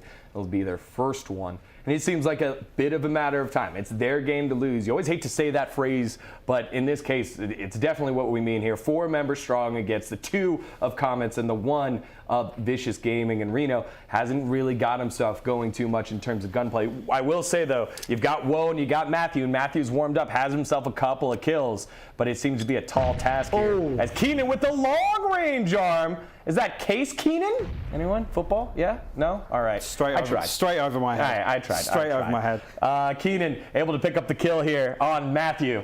And now it's just, whoa, 2 solo sneaky snakes left up against the might that is Sonics and all of the all the gloating that my partner has right now. You can't see it. It's a big smile. Smiling, grinning from ear to ear. Yeah, show that beautiful British smile. I love it. It brings me joy. Well, one thing I will say, Sonics are playing this right. They've identified that, look, there's 7 people alive, we're 4 up. There's no way there's a team that's still 3 up. No so way. the way they're playing this now, they're just playing clearance. And you know, great push from Keenan there to throw over. I'm not sure if he had the information or saw them get into that spot, but the fact that, you know, he's got the awareness to run up and throw a nade to where he did, that's the kind of stuff you want to see before the circle's closing, making moves to, like, stop teams snaking into that space. Yeah, you see, whoa, just... I mean, our star snake from last week, yeah, in the form of Woe, again, the last up for his team. He was able to eliminate Sonics in that Miramar Sneaky Snake game, and he's done a fantastic job here. I think he has his eye out for Reno, but Reno has a great ridge, and he's inside the circle. He's actually inside here, yeah. Actually, he's got a lot of work to do. Good game from VG, actually. 8 kills, obviously 3 on Reno, so actually a pretty good game for VG. We haven't seen them put up any more than 5 kills so far, I don't think. Oh, nope, there's Wooly. Oh, gosh. I mean, he's in yellow. They're never going to spot him, right? Right. He's in the yellow tracksuit. Yeah. Smart gear. Smart gear here. As well. He took off his backpack, yeah. See? Take off your backpack so it's not sticking up. Pro plays here. And he's got a nice spot in terms of meshing on in as Reno getting aggressive and gets himself a little bit closer, but no team closer to the middle of the circle than Sonic, so they're good. It does look like shots now starting to rain towards, whoa. Tony's going to pick up. Oh, Reno able to find a head here. Reno! Oh, but not able to pick up the kill, and Reno giving up his position now means that, whoa, will be taken down, and it is Sonics picking up the kill and the victory. 9-kill victory here for Sonics. Great stuff there. By the second place team here on Miramar, and this map led with a lot of action, but as you said, the final 4 circles slowed down very much so. Yeah, and that's fairly typical of those sorts of circles on Miramar. Well, one thing I will say about this game, that there was actually a pretty good kill spread across, I think, maybe the top 8 teams. Yeah. Correct me if I'm wrong, but there was... I mean, yeah, almost picked up the 4 kills early game, didn't do anything else other than that. Ripe Army, 5th place, only getting 1 kill, but God Squad picking up, how many did they get, 13? Yeah, they made that aggressive play there, 6, 3, 4, 13, there you go. Good math, caster math. Quick math. Yeah, quick maths, I love it. There it is, internet. Never again live on that. Moving swiftly on. So yeah, really good to see Sonics actually close out a game on Miramar. Obviously, their bad games last week were still actually top 5 placements. Sure. And that was the thing we said, if your bad games are top 5s, you're laughing, but it's the kill points here that are going to be the buffer. Yeah. They just weren't picking up kills on Miramar last week, so good to see them bounce back. I was actually really impressed with Lego Your Ego that game. Really smart rotations that maybe a bit questionable coming in as far east as they wanted to, but they were in a position to scout pretty much everything in that circle. We saw them move north out of Picardo. Again, unfortunate, I don't know if that is a communication or a scouting issue, but I really like the moves they made early.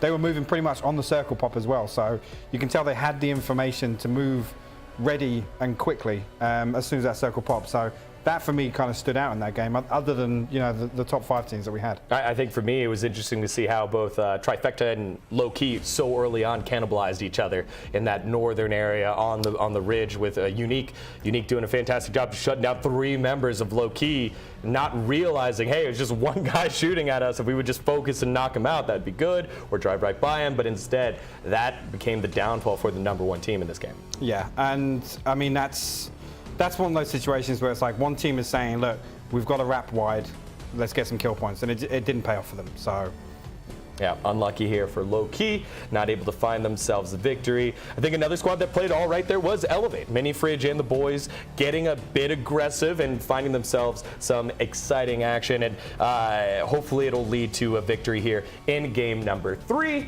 When we come back, we will have that game number 3. Don't go anywhere. You're watching the NPLC.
we go.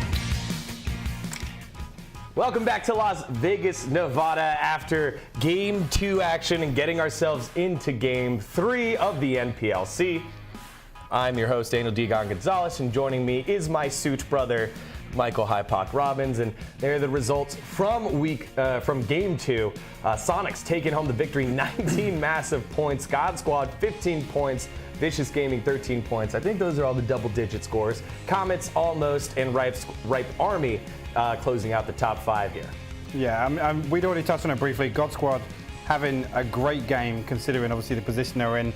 They made a really well-timed push, and that's one of those situations where they didn't necessarily have a play into the circle. Sure. But they chose the right time to push and clean up those kill points. So working out massively for them. If they're in a position where they can't fall back on placement points, they've got, I think it was, what was it? What did we say, 13? Yeah, 9 kills, I think. It was 9 kills, 13 points overall. I think it was 13 kills. Was it 13 kills? Sure. Okay. Yeah. All right. Sure. So Yeah. anyway, they had a good game. Yeah. But what I really liked there was we saw it last week a couple of times. They tried to get aggressive on some pushes, and it didn't quite work out for them. They ended up backing themselves into a corner. Right. But really well executed this game, and actually they did have time to slow down a bit with that vehicle push. Yeah, let's send it on in. Let's get onto the shack. Yeah, I'm not sure what the train of thought was there, because there was a lot of distance to cover on bad terrain to come down the hill. I know they were going for the shack, but it just felt like they had a bit more time to kind of slow things down, maybe use some utility.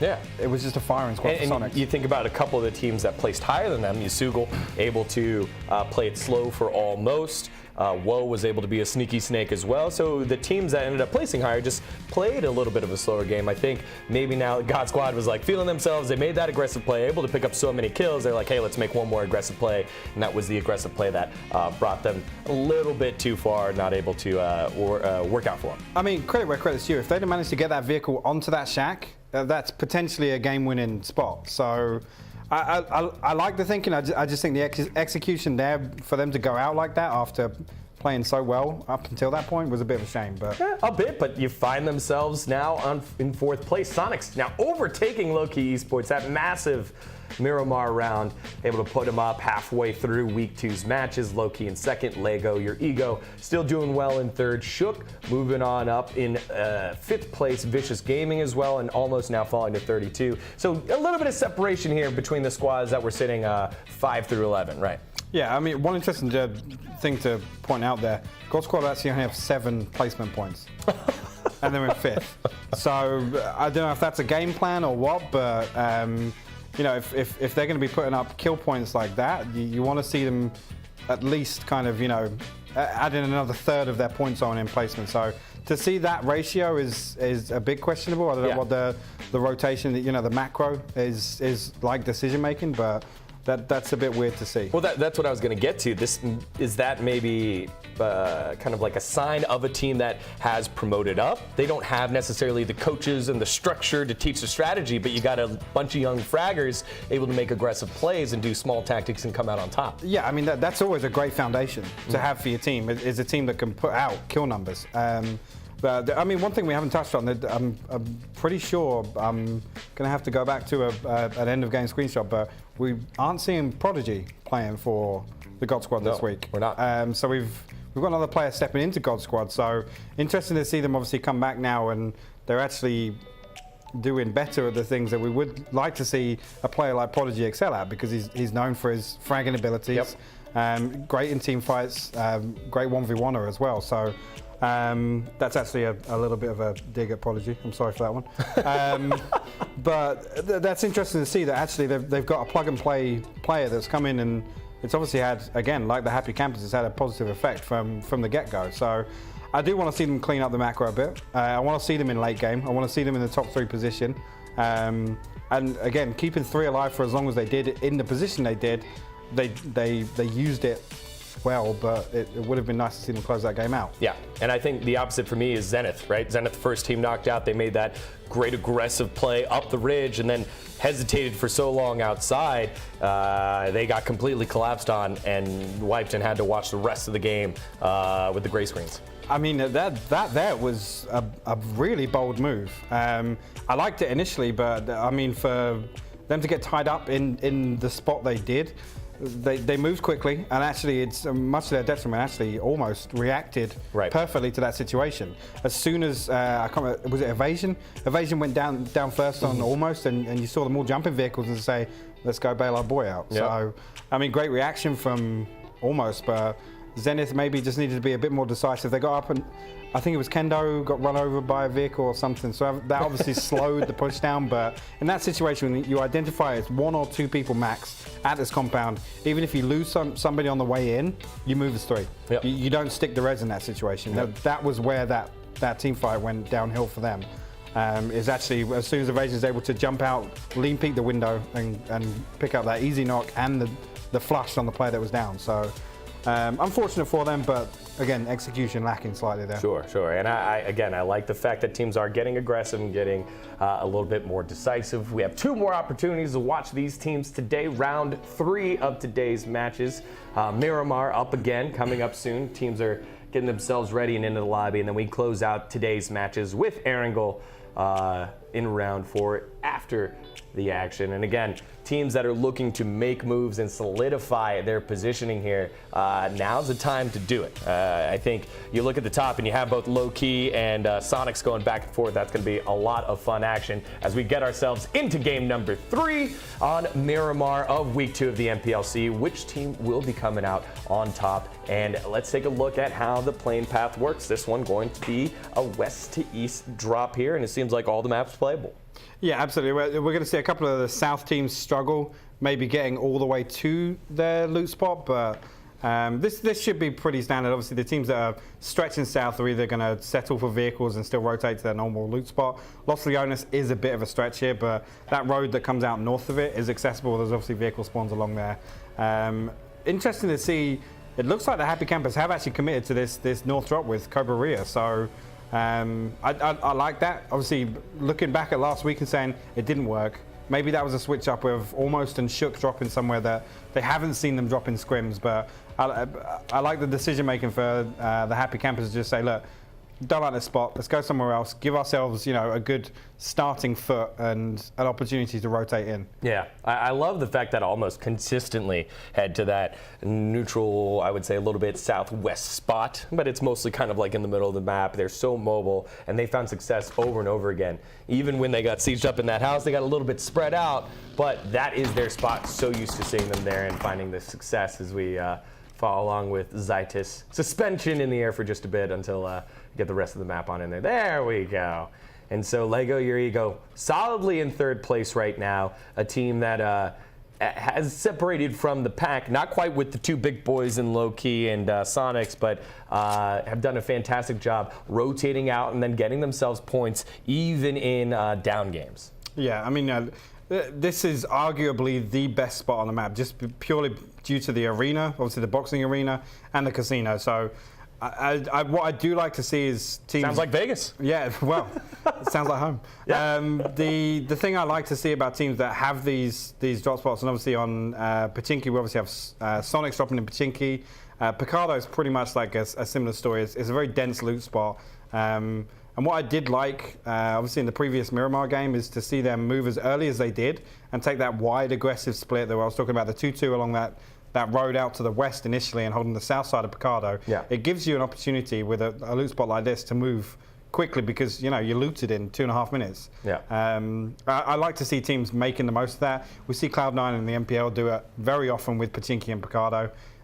So this is actually probably one of the harder circles for Picardo to rotate in, but that's purely, again, down to the power grid terrain. It's just going to cause problems for them, but they should have a game plan to rectify that. Obviously, heading towards Monte Nuevo isn't the decision. No. So that's something we can keep an eye on moving forwards, but the Happy Campers on the other side, obviously, they've got free pickings right now. Yeah, they do, and it looks like their newfound looting spot will work out well for them.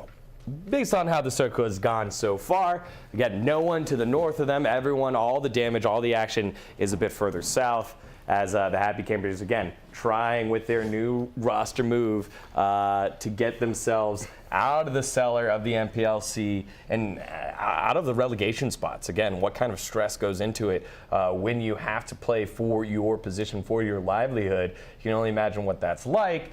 But you got to remember, if you're one of these teams, you have multiple weeks to work on through it, and you're not even at the halfway point quite yet. You've made the move. You've found some success. The Happy Campers need to take advantage when the circle gods call their name like they have in this circle.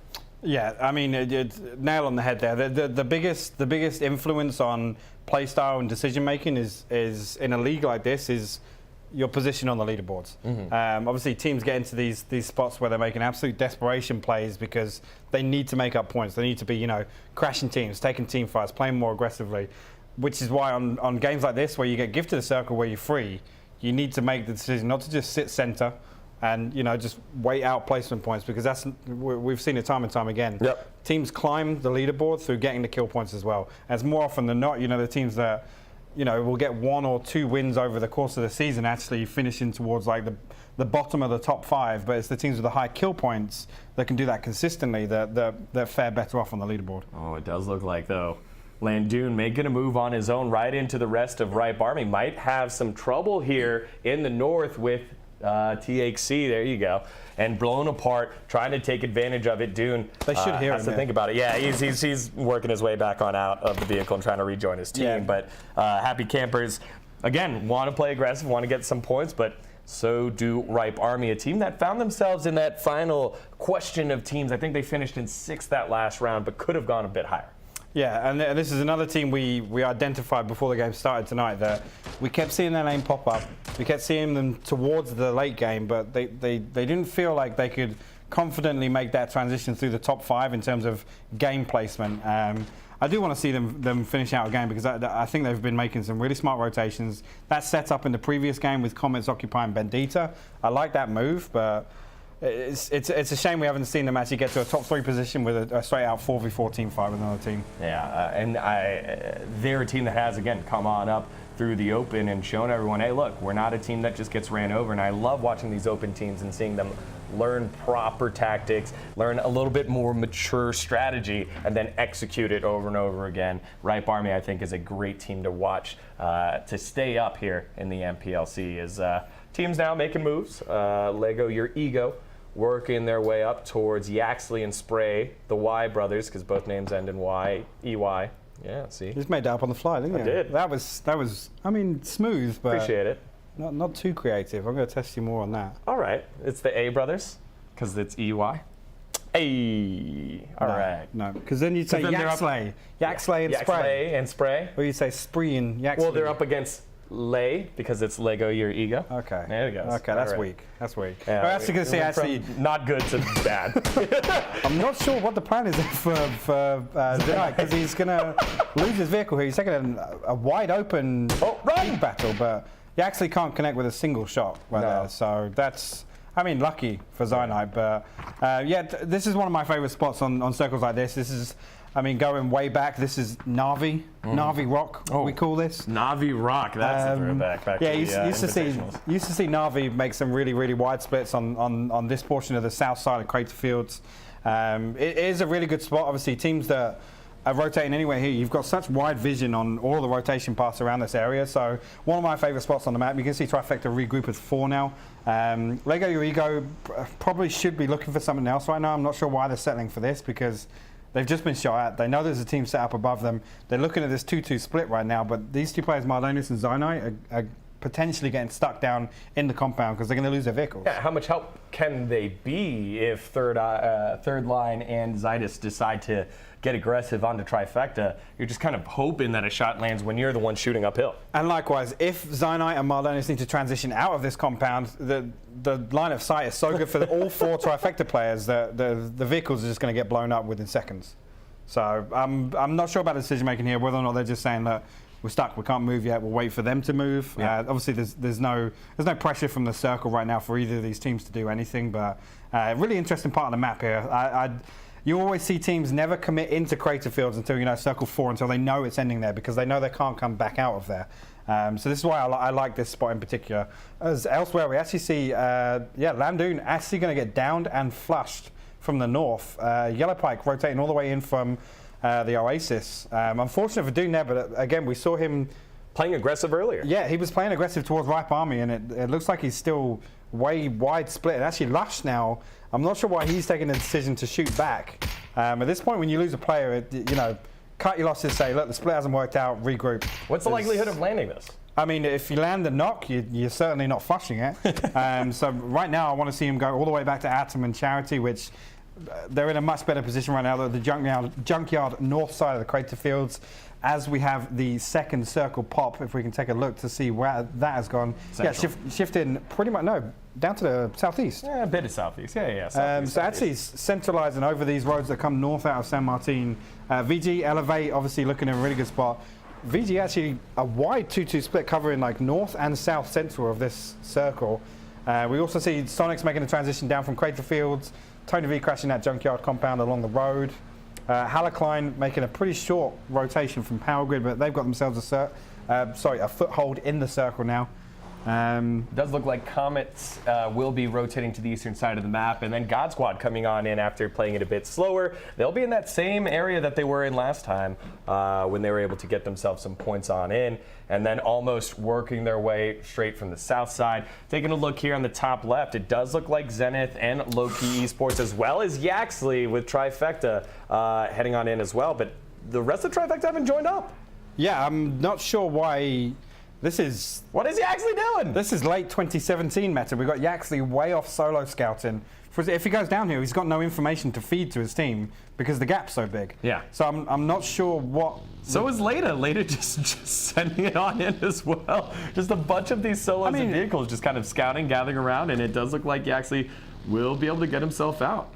I mean, this is fine. If you're going to send one player to crash center compound, the god spot in the circle, it's fine. But I mean, he's up here scouting, and we're way outside the circle. We're miles away from a compound that he's going to want to occupy. And now that he's had to double back, you can see Zenith are going to get in front of him.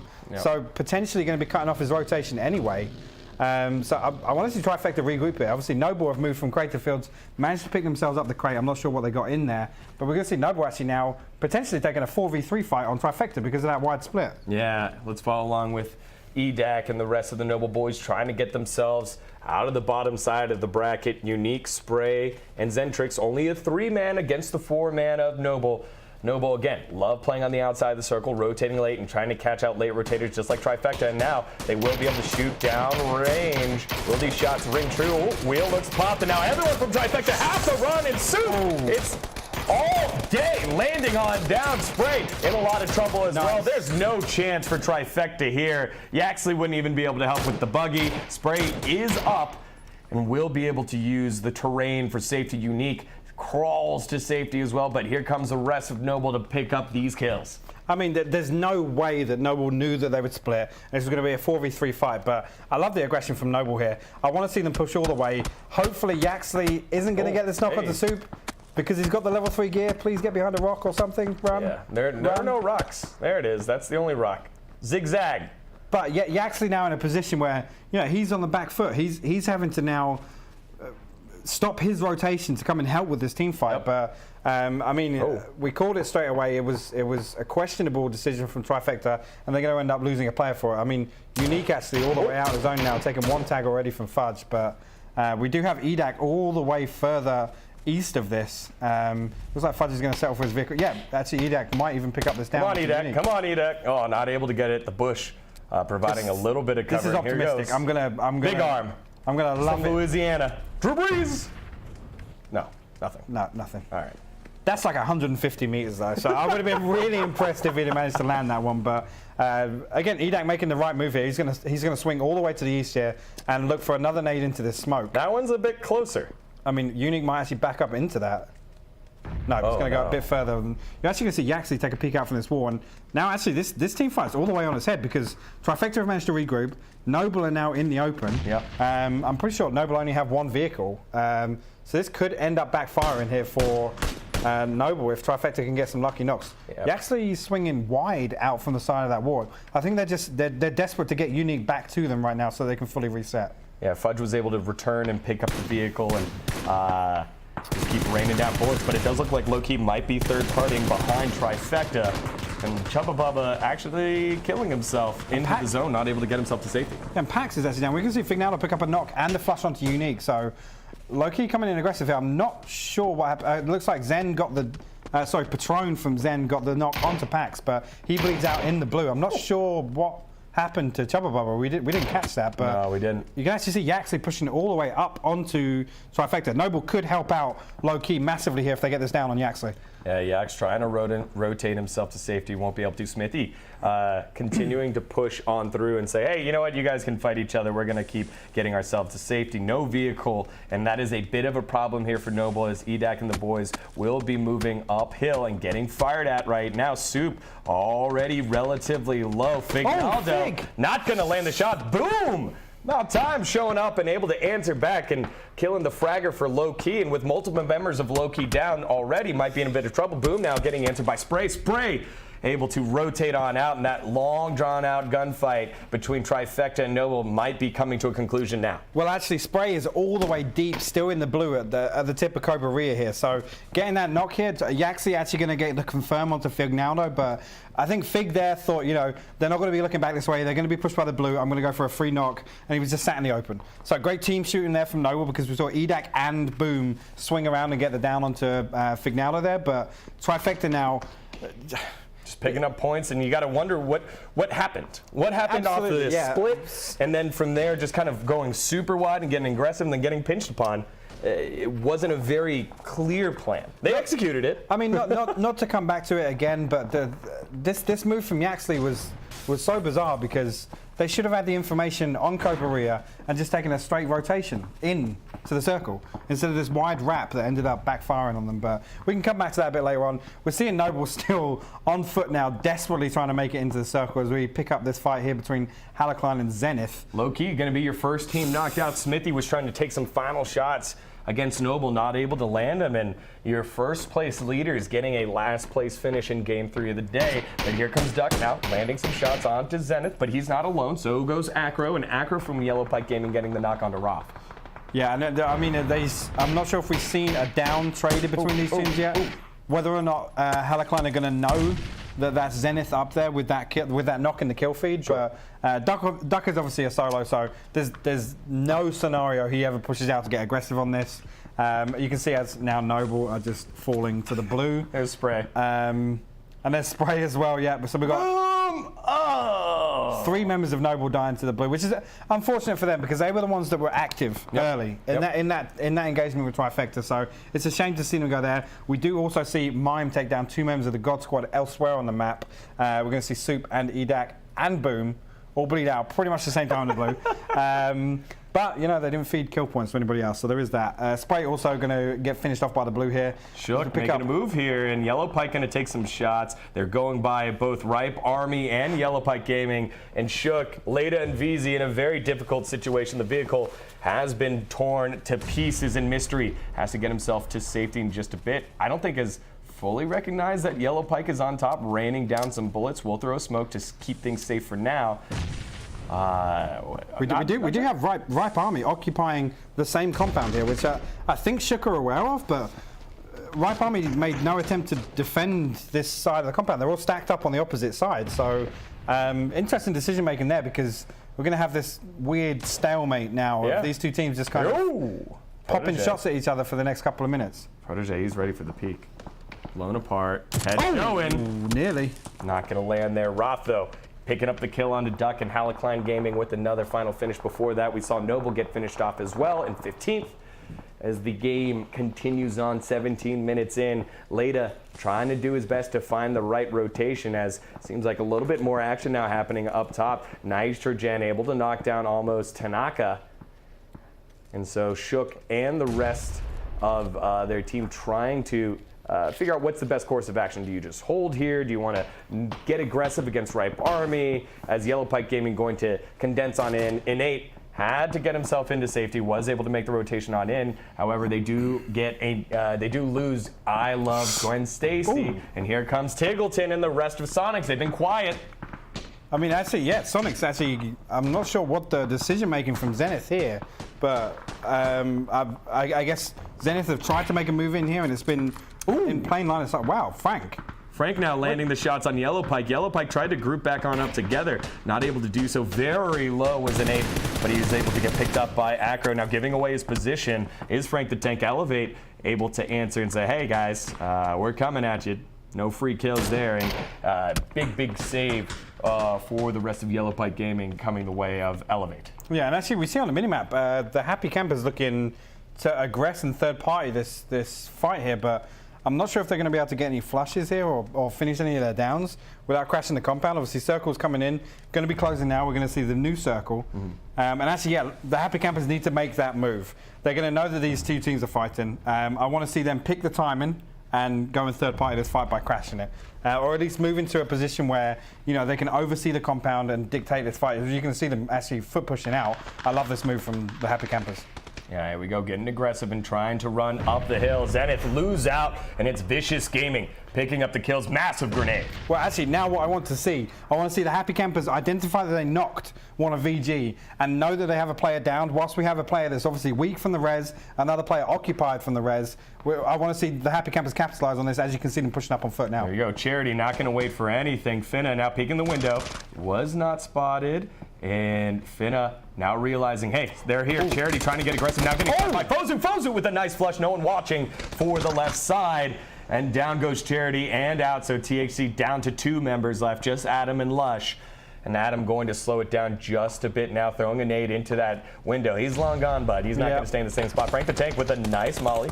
Will not catch Adam. Adam able to dance around the fire, but gets shot in the back. Trying to get the shots to land. Able to land them, but not enough damage. Fozu picking up the kill. Finna with the flush around the side. And down goes the Happy Campers. They listen to you, but not fast enough. Good fight and defense here by Vicious Game. Yeah, absolutely. I mean, the Happy Campers making the right decision there. I like the aggression, but Fozu with just effectively a free knock to open that team fight there, which kind of cancels out the one player being low from the res, and obviously the other player being held up and occupied by the res. Yax now doing the solo game here, trying to find his way on through. Blown apart, is in his sights, but he just got shot at by Mystery. And so now that he has cover onto his right side, will be rotating over. Will he get it? Sneaky snaking on over. Hey, nice red. Oh no, he almost potatoed it. And but blown apart, doing a good job surviving. Will go down. It's stolen away by Leda. Thank you very much, Mr. Yaxley. You got a long way to go to get into the circle, and here it comes. No bandaging meds. The wounds. No meds. Only bandages. Oh, Yax. He wants better. Does get the smoke down. Couple shots on him, and you hate to see it. Protege able to land that one up, and Shook able to cannibalize the kills here. Wow. Whoa, just retaliate, not realizing the member had already been killed, and Woe just going on in and saying thank you very much. I mean, Shook actually have this huge ridge to control here. They can't push forward because of VG, so they can't act on Yellow Pike Gaming, but I want to see them utilize this terrain here and push all the way towards where Comets are playing. Yeah, Woe, Snowbird, and Sub-Zero. The backup has arrived in the form of the Cavalry. Protege with a nice nade onto Matthew to open this fight up. Actually, we've got VZ and Later already down really low, so we're going to see this fight reset a bit. Woe returning with a nade. We're going to see a Molotov come over the top as well. Yeah, fragging out here. Woe. This is the guy. This is his map. Looking to counter back, peeking over the wall. You guys can't see it right now, but Highbox saying, don't revive him. Everyone's coming. Mystery now taking shots and does cover. Snowbird able to lose that one out. Woe able to answer back, though, up on the wall. The information has been given. VZ is up, and the heals coming out of Shook, and it's a great play here by Shook. Able to answer back. Comet's not able to get on top of things. I mean, one thing there, I was shaking not to stick the res there, purely because in that situation, you want somebody covering that res. Those were the 2 furthest forward members of Shook. So when they commit to sticking the res there, it gives Comets a huge opening. It becomes then a 2v2. So that's the only reason I was shaking there. They managed to get the trade back, so it was absolutely fine. They didn't stick the res. So great awareness there, but that nearly backfired because Woe, as you can see, was getting knocks. He could have completely flipped that team fight around. Yeah, that was a big rock as well as the vehicle nearby. Finna, not going to have his buggy license much longer. One hog with the nice shot, and you can see the buggy rolling on by itself. Elevate in a fantastic position there for Strong with an opportunity to make a statement win here. Also taking a look at Yasugal, still snaking it here for the rest of Almost, and then Lego Your Ego on top of the mountain for Strong as well. Yeah, I mean, I really want to see if Elevate have been active in the kill feed. I haven't seen them much, but Sonic's now looking as if they're going to be in trouble. Wooly getting taken down to one shot. Not much in the form of utility to get up this hill. Tickleton in the further forward position, so we want to see him cover the overpeak, but right now, as you can see, he's just hiding behind this rock. And Wooly now, I mean, just in a position where he's trying to get damage down so that his teammates can move. I mean, you can call that the support role if you like, but in that situation, somebody has to bite the bullet and say, look, I'll die so you guys can run. Yeah, the former Simplicity man has been knocked, and it doesn't look like a rescue attempt will be made up. Maybe Tickleton running back. Also Keenan as well. No, they're just going to siege on up the hill. Keenan able to land one frag onto him. But here goes Tickleton on the corner, getting answered by third line. It is just Keenan still alive. Keenan able to peek his head on over, gets the jump, but not able to land the shot. Third line going off here, and he's having a fantastic day. 2 kills, but those were clutch here, closing out onto Sonics. 2 brilliant sprays there. 2 really, really good sprays there from third line. Really impressed that you actually managed to win both of those 1v1s so cleanly. We saw Sonics try and get aggressive there, but they basically ended up taking, stop laughing, they ended up taking 2 separate 1v1s instead of taking for a 2v1 and getting a free kill point. As we flick over to Yasugu here, the close-up. This is where the action's going down, right behind this palm tree right now. He loves trees. He's just going to hang right there and has a nice fatty ridge that he has to work with, and everyone else relatively spread out. 5 teams still alive in this circle: VG, Shook, Elevate, and Lego Your Ego, as well as the Sneaky Snake of Almost. Yeah, I do want to hop on board with one of the Elevate players, just because of the way these circles played out. I don't think they've had much of an opportunity to get many. Yeah, as you can see, 1 kill. So because the congested area of this circle was the west towards Crater Fields, and obviously the edge was where Elevate is, and their line of sight's up into that terrain. Not sure what just happened. VZ just took down mystery.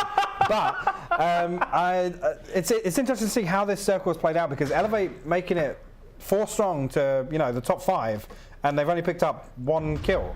So it's interesting to see how these positional decisions don't always lead to kills, just because of the way the map becomes congested on one side. Oh, here we go. Grizzly able to land a knock onto third line. Again, that's the fragger so far for Lego Your Ego. Doing a fantastic job for his squad throughout the day, but they might have to move on without him with the circle coming on in. Lego Your Ego, Maradonas will be rotating back on around. Now it's Zynite that'll rotate back around and help pick him up. Yasugu has to move soon, but realizes, hey, there's a lot of gunfire and it's not at me. This is a fantastic opportunity to move. And it does look like he'll be leaving very shortly. Fozu, though, landing a knock on the Mystery, and Shook have to just play the smoke game here. Actually, Mystery getting taken down by a player that wasn't on his team this time. Yeah. And it looks like he's going to die for it. So that's unfortunate. That's obviously slowed down their pushes. You can see Elevate now picking apart Shook. VZ now is the one with a cheesy grin on his face saying, well, I'm the one that made it into the circle. Yeah. So what about it? So VZ will just hang on to the bottom of the ridge. He is inside, waiting for that final sneaky snake of Yasugu, and all members will be inside the circle. Yasugu kind of waiting out right on the corner. You can see just step by step rotating on in, and should be safe in just a bit. There it is, the sneaky snake. But here comes Lego Your Ego. I mean, Lego Your Ego actually in a really good spot. You can see they have great coverage on this high ground. Yeah, they have a lot of space to work with. They can pick which side of the circle they want to work first. I still don't know why you're so ugly, Yasugu has made it into this circle, but I want to see somebody clearing their edge. Elevate, I'm going to call them out a bit here. Having a position like this and getting circle after circle, we're now in phase 8.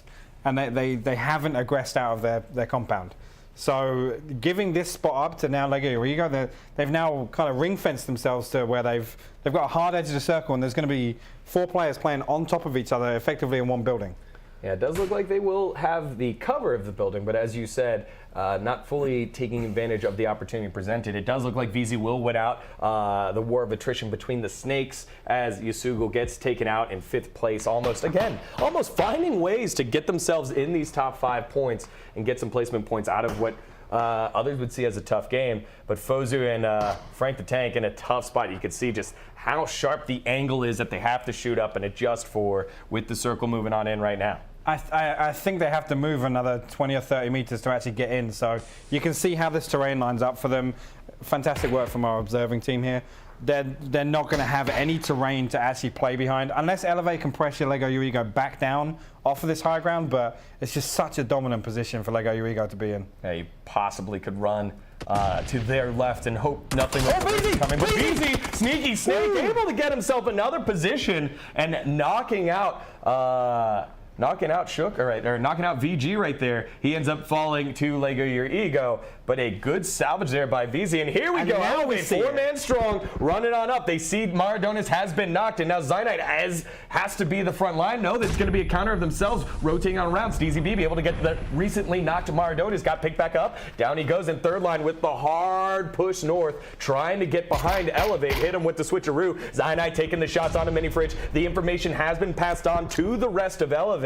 And third line, here he goes, trying to land the nade. Should be nearby Godku, but they realize it wasn't cooked enough and able to rotate themselves back around. So now, putting themselves in a tough spot, here are Lego Your Ego fighting a 2-front and uphill possibly if the rest of Elevate come and attack down third line in Zynite.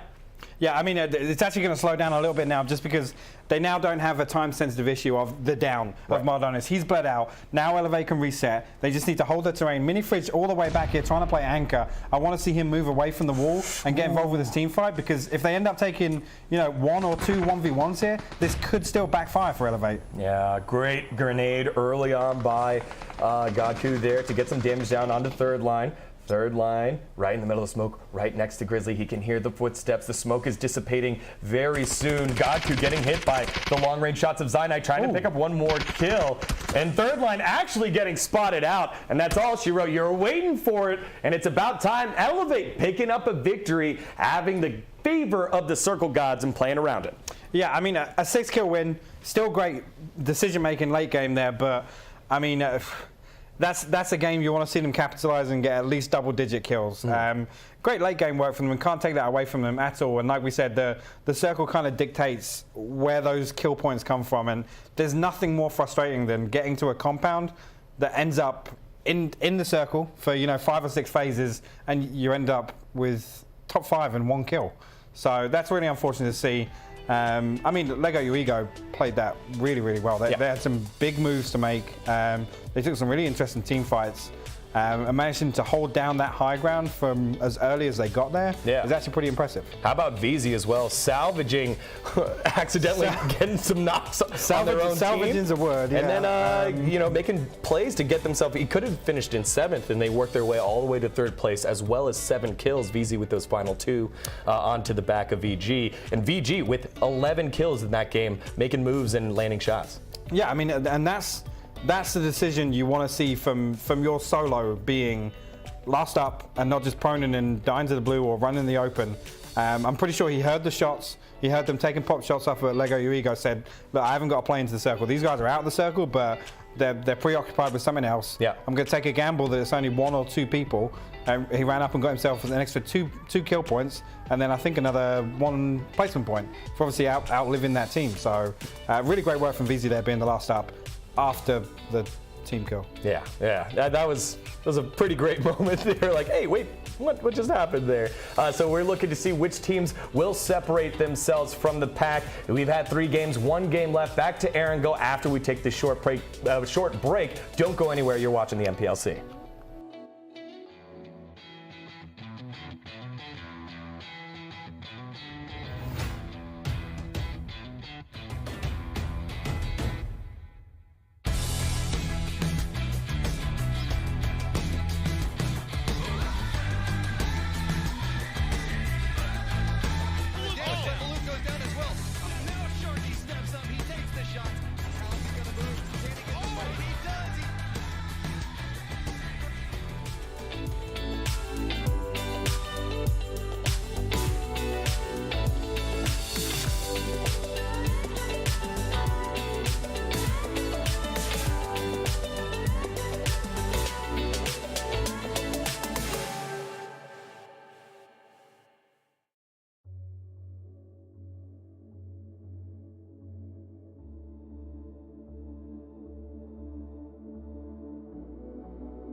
Hello, everyone, and welcome back to Las Vegas, Nevada, to the NPLC. We just had Game 3 in the books, and Hypoc, you wanted it. Aggression out of Elevate leads to a victory on the final game of Miramar for Week 2 for the squad. 16 points on top. Lego, your ego, second place with 12. Shook doing a fantastic job as well, 12 points. But then Vicious Gaming with 16 points, 12 kills in that game. Yeah, again, for calling them out, I don't want to take anything away from that. Those are 16 points that are much needed by Elevate. They're obviously in a good position on the overall leaderboard, but those are games that, you know, if you can pick them up easily, there's nothing wrong with that. So I don't want to take too much away from their victory, but again, you want to see teams get more active when they, I don't want to say get gifted, but in the games where you are lucky and fortunate with the circles, you want to be capitalizing as much as possible on those games. Yeah, it's the inverse of when you're unlucky with the circle and you have to salvage, right? You don't want to have to salvage. There is no salvaging. The opposite of it is to accelerate the game and make sure you're the one capitalizing on your opportunity. And I think it comes down to a confidence thing of not wanting to throw the game. Yeah. Because it's like, okay, this should be a win. Let's play it safe enough so that we know we're going to win it. Yeah. So it is understandable. And again, unfortunate circles for them. The congestion was all on the other side of the circle, so that there weren't necessarily any available kill points for them to get, just because of the way the terrain works around that part of the map. But I mean, excellent push at the end. They identified that the one down on Lego Your Ego was there, so pushing up at the right time, you can't take anything away from that. Let's take a look at the total leaderboard after Elevate take that victory. Now they find themselves in 6th place, separating from the rest of the pack. I think the two squads that we have kind of grown some affinity for with both God Squad and Almost, now falling a little bit further into the bottom half of the top 8. As you can see, Sonic's low-key, Lego Your Ego continued to lead the way for everybody else. But again, God Squad, another squad that was looking to make some moves here and weren't able to in that last game. And then Yasugal consistently just sneaky snaking his way into the top 5. Yeah, and again, we come back to it. If you're able to scrape through with those placement points on your bad games, it's not necessarily a bad thing, but definitely the recipe is better to just make it to late game with 3 or 4 up. Yeah. Again, we've seen them perform late game. That game 1 from last week, they did amazingly well to come from arguably the worst position in the circle to end up actually closing that game out. Yeah. was fantastic. So I do want to see them work on the consistency of not dying in rotation and making these weird transitions in between teams and just losing people for free, but it's good to see them being consistent with getting placement points at least. So just before we load into the final game of the day on Eranga, I wanted to pick your brain and throw you just a bit of a curveball. Looking at what we've seen so far, what single player has kind of stood out for you as a guy that has stepped up, whether it's on frags, whether it's clear IGLing, whatever it is, who stood out for you so far? I want to give a shout out to Woe. We've seen him, the last player up for comments, a number of times, and we don't necessarily see him in these really awkward, stagnant positions where he's just proning. Right. We've seen him become really active as a solo. Sure. There was a play against Sonics last week. Obviously, that team fight in the last game, which was against Shook. Yep. We saw him not just say, actually, reset, run away from this fight. He tried to hold the rock, and actually he did pretty well. I think he ended up getting 2 downs and 1 flash, but massive props to Woe to be the player on the team that is probably seen more of, I'd say less of the fragger on the team, but coming up in these clutch situations and picking up extra kill points on top, doing massive work for his team. Yeah, he's done a fantastic job. I think week 1 is really easy to say. Fignaldo separated himself from the pack. I think week 2, though, we've had some good shots of third line. Third line has done a fantastic job here to win some 1v1s and get some peaks and get themselves into some positions where he's able to show off what he can do. Yeah, that 2-piece on Sonics was pretty awesome. insane. Yeah. Again, questionable push from Sonics, the way they executed, but I understand why Wooly stayed at the bottom of the hill to try and put down some suppressing fire. Right. Again, it takes balls to say, I'm going to stay here and die so that you guys have an attempt to get into the circle. Right. But also the way that Keenan and Tiggleton, it was Tiggleton. Keenan and Tiggleton actually executed the push on top there. I would have liked to have seen them stack up and get the trade. For sure. Third line should never be getting both of those kills there, because they did the hard work by getting to the high ground. Yep. So once they've got to that point, you want to be looking for 1 kill point at least. So if you're stacked up, you get the trade, you get the insta flush. It's as simple as that. Yep. So third line taking that wide swing and getting 2 free kills, but they were impressive nonetheless. Yeah, 1 point there would have been, salvaging. It's better than 0, right? But third line and the rest of the squad doing a fantastic job as we are getting ourselves almost ready for our final game here of the NPLC. Back to Erangel again. Who's been favorited there? It's been Sonics, not so much low-key, almost got a win as well. Teams have separated themselves on the home map. I mean, correct me if I'm wrong, we've seen a complete swap, right? Low-key have bombed out on Miramar, and they did well on Erangel. In game 1, right. Okay. So this is the proof's in the pudding now. Yeah. We want to see Sonics or low-key win this one. And obviously we want it to be low-key because it will be their good Erangel games this week. Yeah.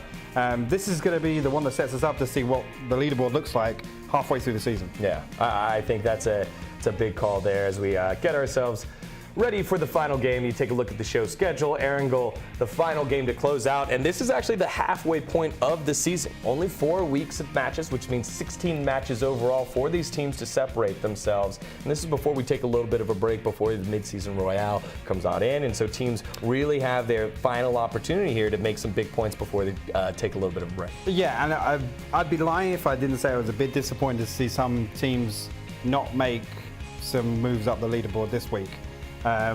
Again, it's a good opportunity though with the mid-season royale.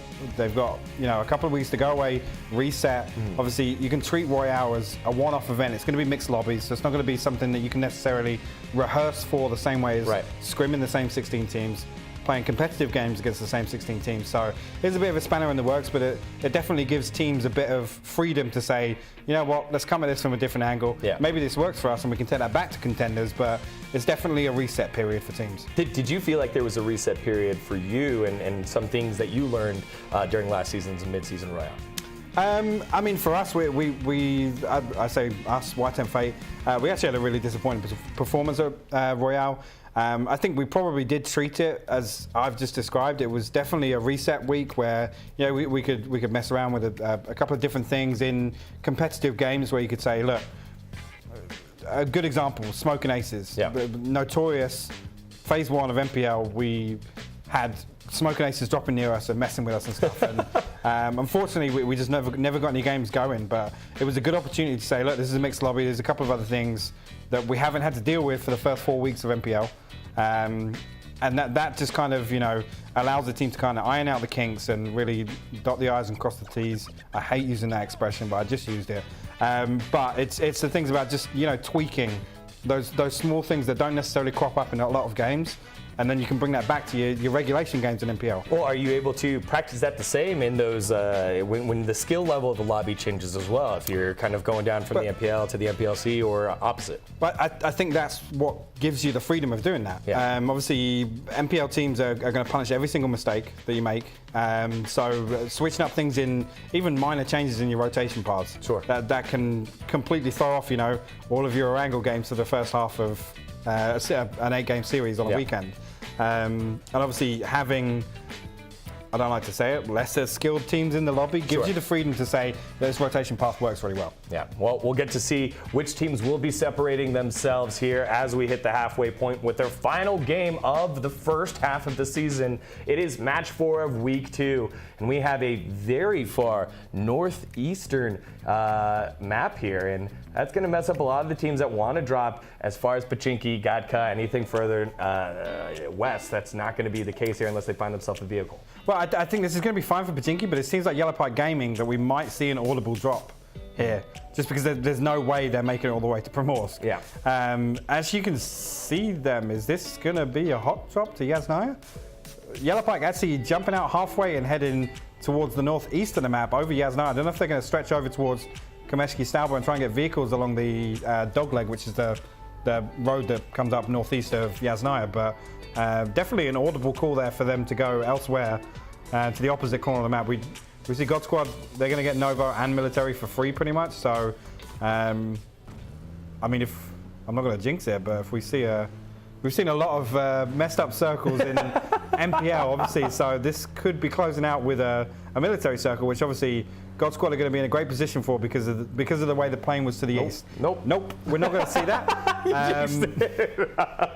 It is a messed up circle, but it's not going to be a military circle. It is everyone that waited onto the plane and hopped a bit later. Yellow Pike Gaming will be rewarded and get themselves to the other tip of the map instead of the Primorsk tip. Almost dropping Sunken, Trifecta as well, following along with Yellow Pike.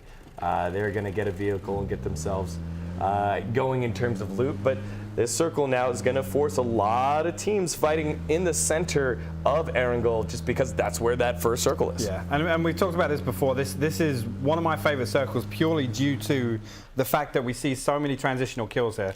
Obviously, there's a big open space in the middle of this map around, the Alamo that's west of Yasnaya and everything north of that. These are big wide open fields where if teams are going to try and make aggressive moves through this open terrain, these open fields, if teams are already set up, it's just vehicle blow up central. Sure. But also, actually, if the circle pushes more towards the northeast, I love these engagements around Stauber. So it's almost like that king of the hill, and we get like one team occupy the top, and we get like 6 or 7 teams scattered around the edge. Yeah. So I really like the engagements ending up there. Hats off to our production team that now I'm going to avoid the confusion now that we have team logos up in. So hopefully the viewers at home notice that as well. But shout out to the production there. I did catch myself calling out the wrong team name because I was trying to look for a logo. But as we see, yeah, pretty default with Trifecta dropping into Rozhok, spreading slightly to the east as well. Elevate taking their normal drop across school apartments and the compound that I don't want to name live on stream. But it does have a name. Looks like we're going to see Goku actually making early moves here. I'm not sure if he's geared and rotating.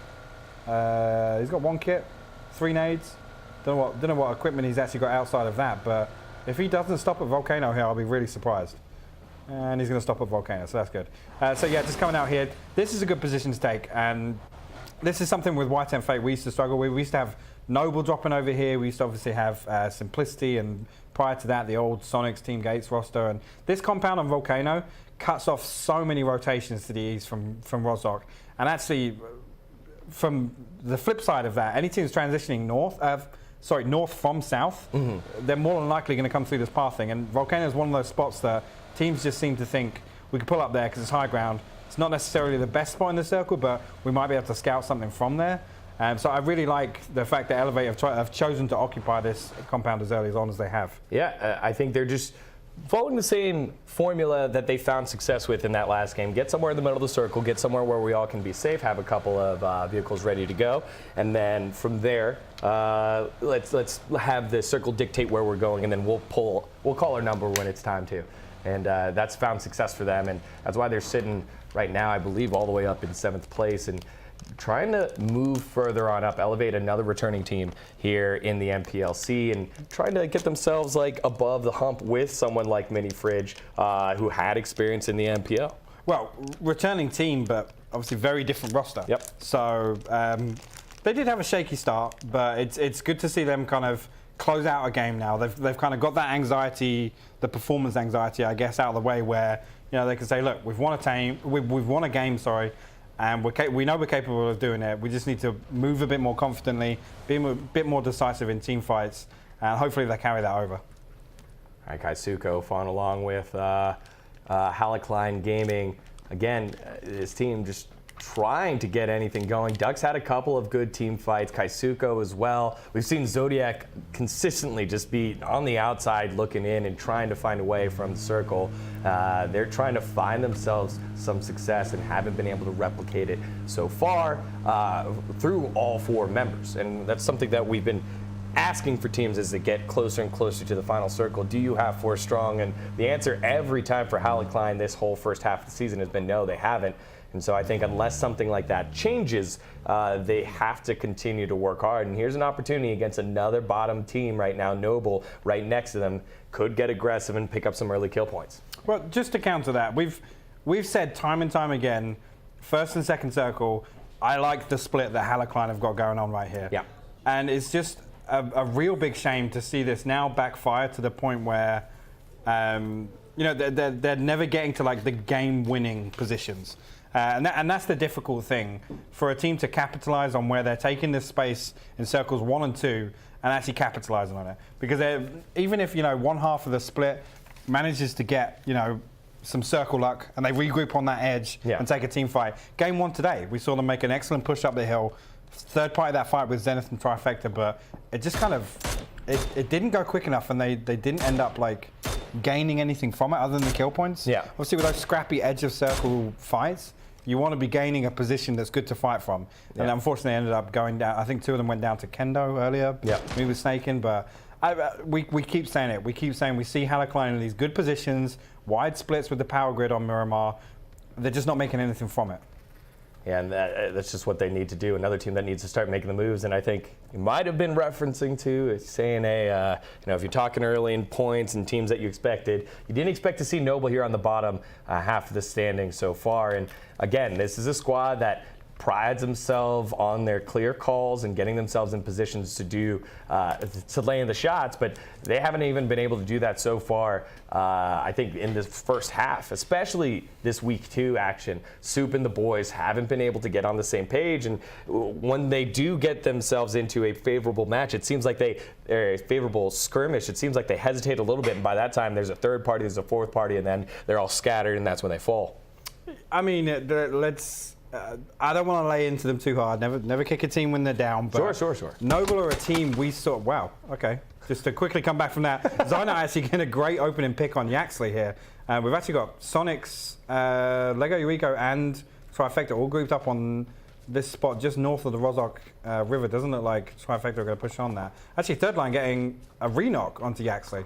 There's third line. It looks like they're actually crashing here. Yeah, now Spray just trying to do his best to spray and pray with one member down. The doors are both open. He's going to hang on to the door, but here comes the entrance from Lego Ego, able to pick up the first kill on the Spray. Down he goes. Zentrix and Unique, the final 2 members from Trifecta, and these are the kind of moves that Lego Your Ego needs to do to close the gap on those first 2 teams in the form of Sonics and Low-Key Esports. Yeah, and I mean Trifecta with a good split here, but the thing about these 2 yellows, instead of doing what Lego Your Ego had, which was occupy the 3-story, which is a bit further west, occupying these 2 yellows, if one team gets crashed, you can't help them. Yep. If one half of your split gets crashed, you have no LOS, you have to push all the way out of this yellow to even have line of sight on the building. So no better example than this? This is a perfect example of why this is a bad split. I mean, Trifecta had options. They can play the top of this hill that you can just see up the top right of your screen there. There's a rock and a little dip up there. Or the compound that now you see Lego Your Ego split with, which is the 3-story and this yellow. Because actually, if this yellow gets crashed, the 3-story can support. And they have this ridge, as you can see just here. Yep. They can push all the way out of the yellow and come and help whatever happens, whichever direction you get crashed from. Yeah, so there's always this option of retreat out of this yellow. The split between the 2 yellows, it just never works out unless your team can defend a crash 2v4. But as you saw that, Yaxley got knocked on the opening, so they identified, look, there's probably only one other person there. Let's just 4-man push it. So all you're doing there is just playing for trade. A really clean fight from Lego Eureka there. Yeah, master class of knowledge here from Hypoc himself. And maybe something that Trifecta can learn and utilize next time if they find themselves in that situation. Lego Your Ego flexing their muscles and showing why they're in 3rd place. And it looks like third line might be sending it yet again towards Trifecta in the vehicle. Oh, he's going to stop just a bit early, but it looks like Trifecta have heard it actually. Yeah. Let's take a peek at from the Trifecta point of view. They're going to get out of Dodge and say, yeah, we know that you guys are there in 4 strong. We're going to rotate on out. And it doesn't look like there will be a pursuit from the Lego Your Ego boys. I mean, actually, they should get this compound that's just south of the river for free. But just to come back to Noble really quickly, I know I got cut off by that team fight there. I do want to just say, and this is not to call them out, but we've seen Noble win games comfortably in an NPL lobby. Yeah. And we haven't seen them get started. And I don't know if that is it's Soup's role in the team. It's just kind of thrown a spanner in the works because this roster was solidified for so long. Obviously, EDAC and Boom have been around since the dawn of time. The longest tenured players as pro PUBG players, I think, unofficially. Exactly. So, I mean, that can be devastating for a team to go from, winning games in the NPL, and I'm not saying they won a lot of them because they didn't, obviously. Everybody who's watched knows that, but we've seen them come up clutch and play the way a top team in NPL would play. Right. So it's just so disappointing. I really feel for the guys because they've had a rough ride of it, and coming down into phase 2 of Contenders and having a rough season like this, it's really sad to see. And it's hopeful for me because knowing the guys, having met them, they're so level-headed to the point where we're just waiting for them to turn it on. We're waiting for them to turn it back into those lobbies that they won, that final preseason tournament circle where they won their spot into the NPL. They're so capable of doing it, and it feels like they might be running out of time or something of that nature. But at this halfway point, they have an opportunity to do so. So put that as a bow for Noble. We'll wait for them to pop off and have an opportunity to show what they got. I do just want to say, Edak, when you're watching these VODs back, I do love you. I want to see you guys succeed. So, like I said, not to kick them whilst they're down, but they're definitely a fan favourite, and they've proven themselves. They've proven themselves international tournaments as well, dating back as far as Katowice last year. So. Yeah. It does look like the Noble boys might be encroached upon here from Ripe Army to the north. Let's follow along with Ripe Army. Mr. Blown Apart has to just kind of hang around some things. There's Retaliate as well over here in the Yellow Crack houses, trying to fire on north against the Noble squad. And Ripe Army, again, one of the teams that have moved on up, had a good showing, I think, in week 1, finding themselves in 10th place, but haven't made too much of a boom so far. We followed along with Blown Apart a couple of times, but not quite the pop-off as they had in week 1. They're looking for their opportunity here and probably will rotate away from Noble. Yeah, another team we've just unfortunately haven't seen in the late game often enough. And as we see, the two members of Trifecta are amazing. Zentrix and Unique, just they can't get a break right now. We obviously see Shook pulling up to the north. We also see, I'm not sure, is that Lego Urigo on the west? Yeah. Lego Urigo are just out for blood this game. They're really active in this mid game. Unique actually manages to get the steal on the Protege, which is huge. It's only going to be swapped. Wait, is that? Are they actually pushing out? Trifecta are actually pushing out the compound. Oh, Trifecta getting a little aggressive now. Ripe Army joining on in. 4 teams in the party. Zentrix will sit and hold their position, but Retaliate able to pick up Leda, and so Shook getting shaken up right now. VZ and Mystery, a 2-man fight squad here as we follow along with Unique. Now realizing, hey, Ripe Army is in this as well. This compound does look a little bit cozier. Might just hold off as Lego Your Ego splitting up, doing a 3-1 split, but Zytus landing shots and knocking down VZ, and VZ, oh man, so tough right now because there's so many teams in that area. You want to get your teammate up if you're Shook, but at the same time, there's no way that you can really help VZ without putting yourself at a risk. So there is one thing here that I want to point out, and this is what separates your good from your great in terms of teams in PUBG. Now, Lego Urigo should have identified that somebody from Trifecta stole that kill. We killed 2 of Trifecta earlier. Let's hit their compound. Because arguably now, Lego Urigo are in a position where they have such an, in terms of information, they have such an advantage over this. I mean, that's something that really sets teams apart, is monitoring the kill feed, knowing information on teams, numbers, and locations. So that's something I don't think we're going to see Lego Urigo crash this, but I mean, definitely if this is a hard East shift, I want to see Lego Urigo capitalize on the fact that they know that's Trifecta. Well, we'll find out in 40 seconds when the circle for Phase 3 pops and Circle 4 goes into effect. Let's follow along with the Nate and Yellow Pike Gaming. This is another squad that in the preseason tournament, I think they came in 31st. And but did a good job of holding their own, learning in the NPLC and retaining their spot, but haven't been able to recreate that level of success. I would say almost like the Noble of the NPLC.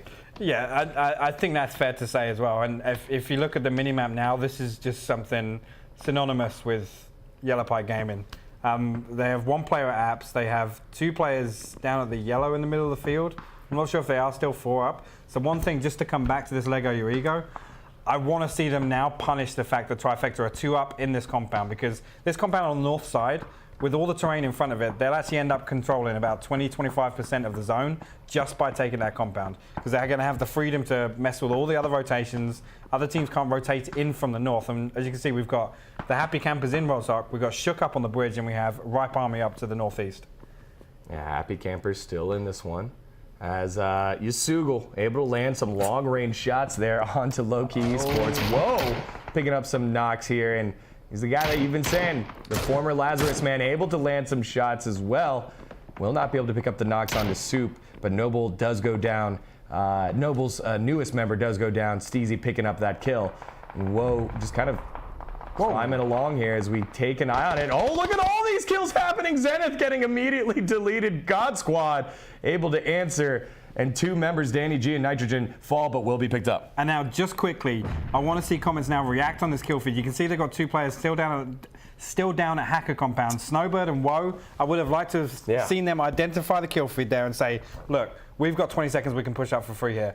That's something you don't want to see in the kill feed. And you could see, Noble, unfortunately, getting knocked out here in 15th place. Their second 15th place of the game.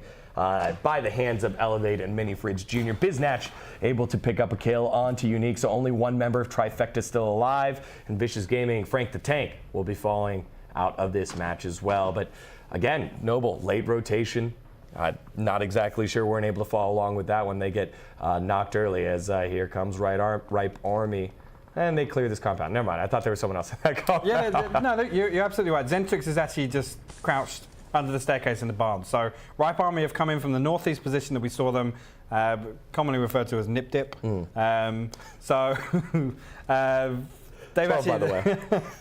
actually come all the way in, crashed this compound. They've wiped out one of the members of Trifecta.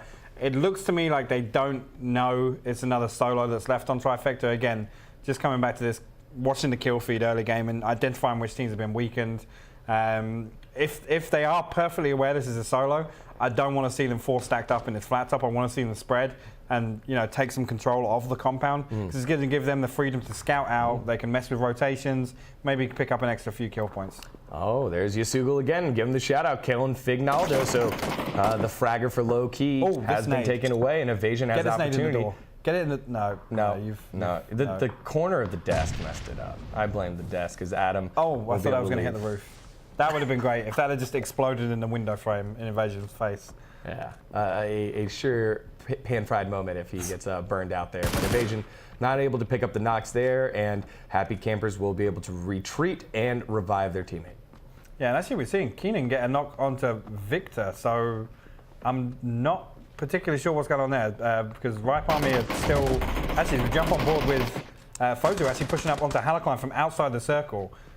He has the ridge and trying to rotate around, get the flank, and possibly confuse him with the circle playing a part against Halakline as well. They need to make a concise call here and decide if they're going to try and finish off the final member. And it does look like the rest of VG will be able to get themselves to safety. But now Matthew raining down shots onto Halakline, who were waiting on top of the hill for that final opportunity to clear out Fozu. And Zodiac will have to get rezzed here. It does look like they will be relatively safe for the res. Now Landoon getting aggressive onto Yasugal, and there goes multiple members of Almost, and the Happy Campers finding themselves some points. Some much needed points, absolutely. We're seeing Happy Campers now in a position where they transitioned all the way from Rozok.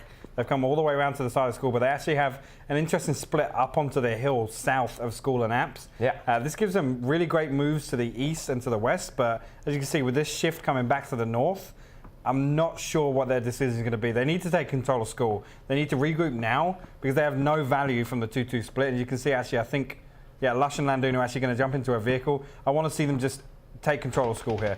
Whether or not they've identified how many players are left of Almost, but they have no play elsewhere. All right, low-key occupying the apartments. Innate on top for Yellow Pike Gaming, and the Halakline boys who were caught out trying to pick up the kills onto Vicious now in a lot of trouble with Elevate scheming to pick them off, and now Comets actually getting deleted here, and Innate able to land some shots. One hog as well, and there goes the Comets trifecta there. The final member surviving for such a long time, Zentrix gets taken out, and Fozu, who was outside the circle, had to retreat, able to fall back to the rest of his team, get something there, and then immediately gets taken out by Zodiac. Why'd you have to mention him?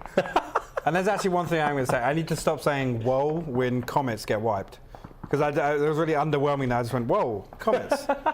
But anyway, so we can actually see.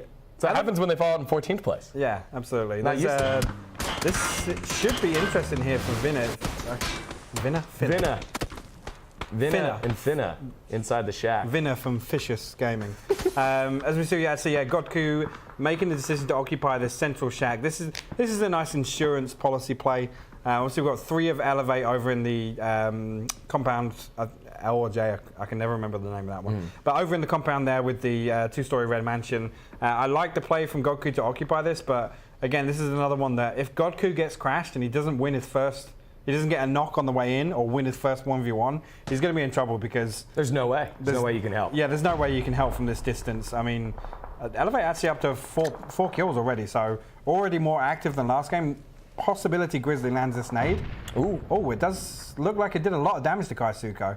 I mean, Kaisuko's waiting to die here. He actually ends up getting third party from Ripe Army over in L or J, which is... I'm pretty sure L is the north one and J is because that's a J, right? Yeah.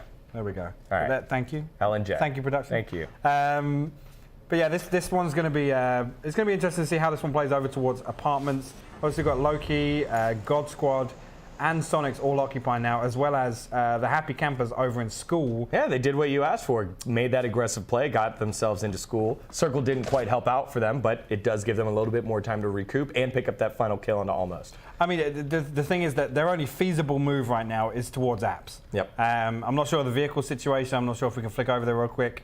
But the Happy Campers, they don't have a play anywhere. So what I want to see them do is crash into apps now whilst they have the time to take a team fight. We don't want to see what's about to happen, which is the blue force them to rotate out of school. I think Charity's just going to run for it to the north. I don't want to see Charity do that.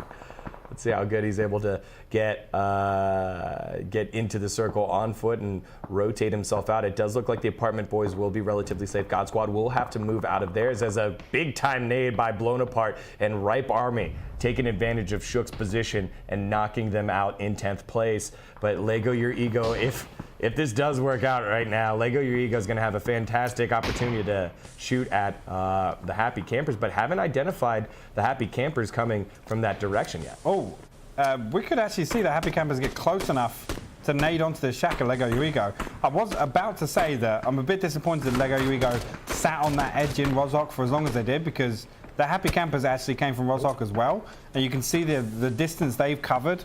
And they're being active. They're looking for things on the map. Lego Your Ego are just kind of settling for the edge. Yeah. So that's the questionable nade from Lush there. I want to see him throw closer. Dune does get the opening knock with the nades. Look at the nades coming on in. The vehicles. This is where it's going to backfire for them.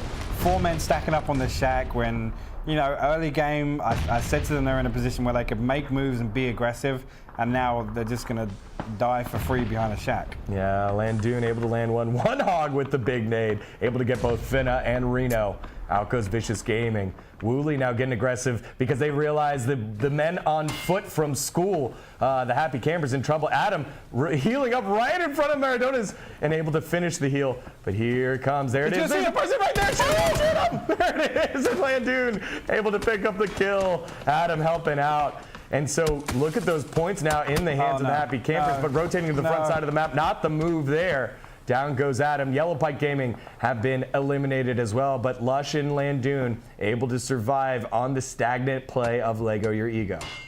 Yeah, and again, I don't want to say I knew this, but look at the compound that's now ended up in, which is the compound that Lego Your Ego had an opportunity to take control.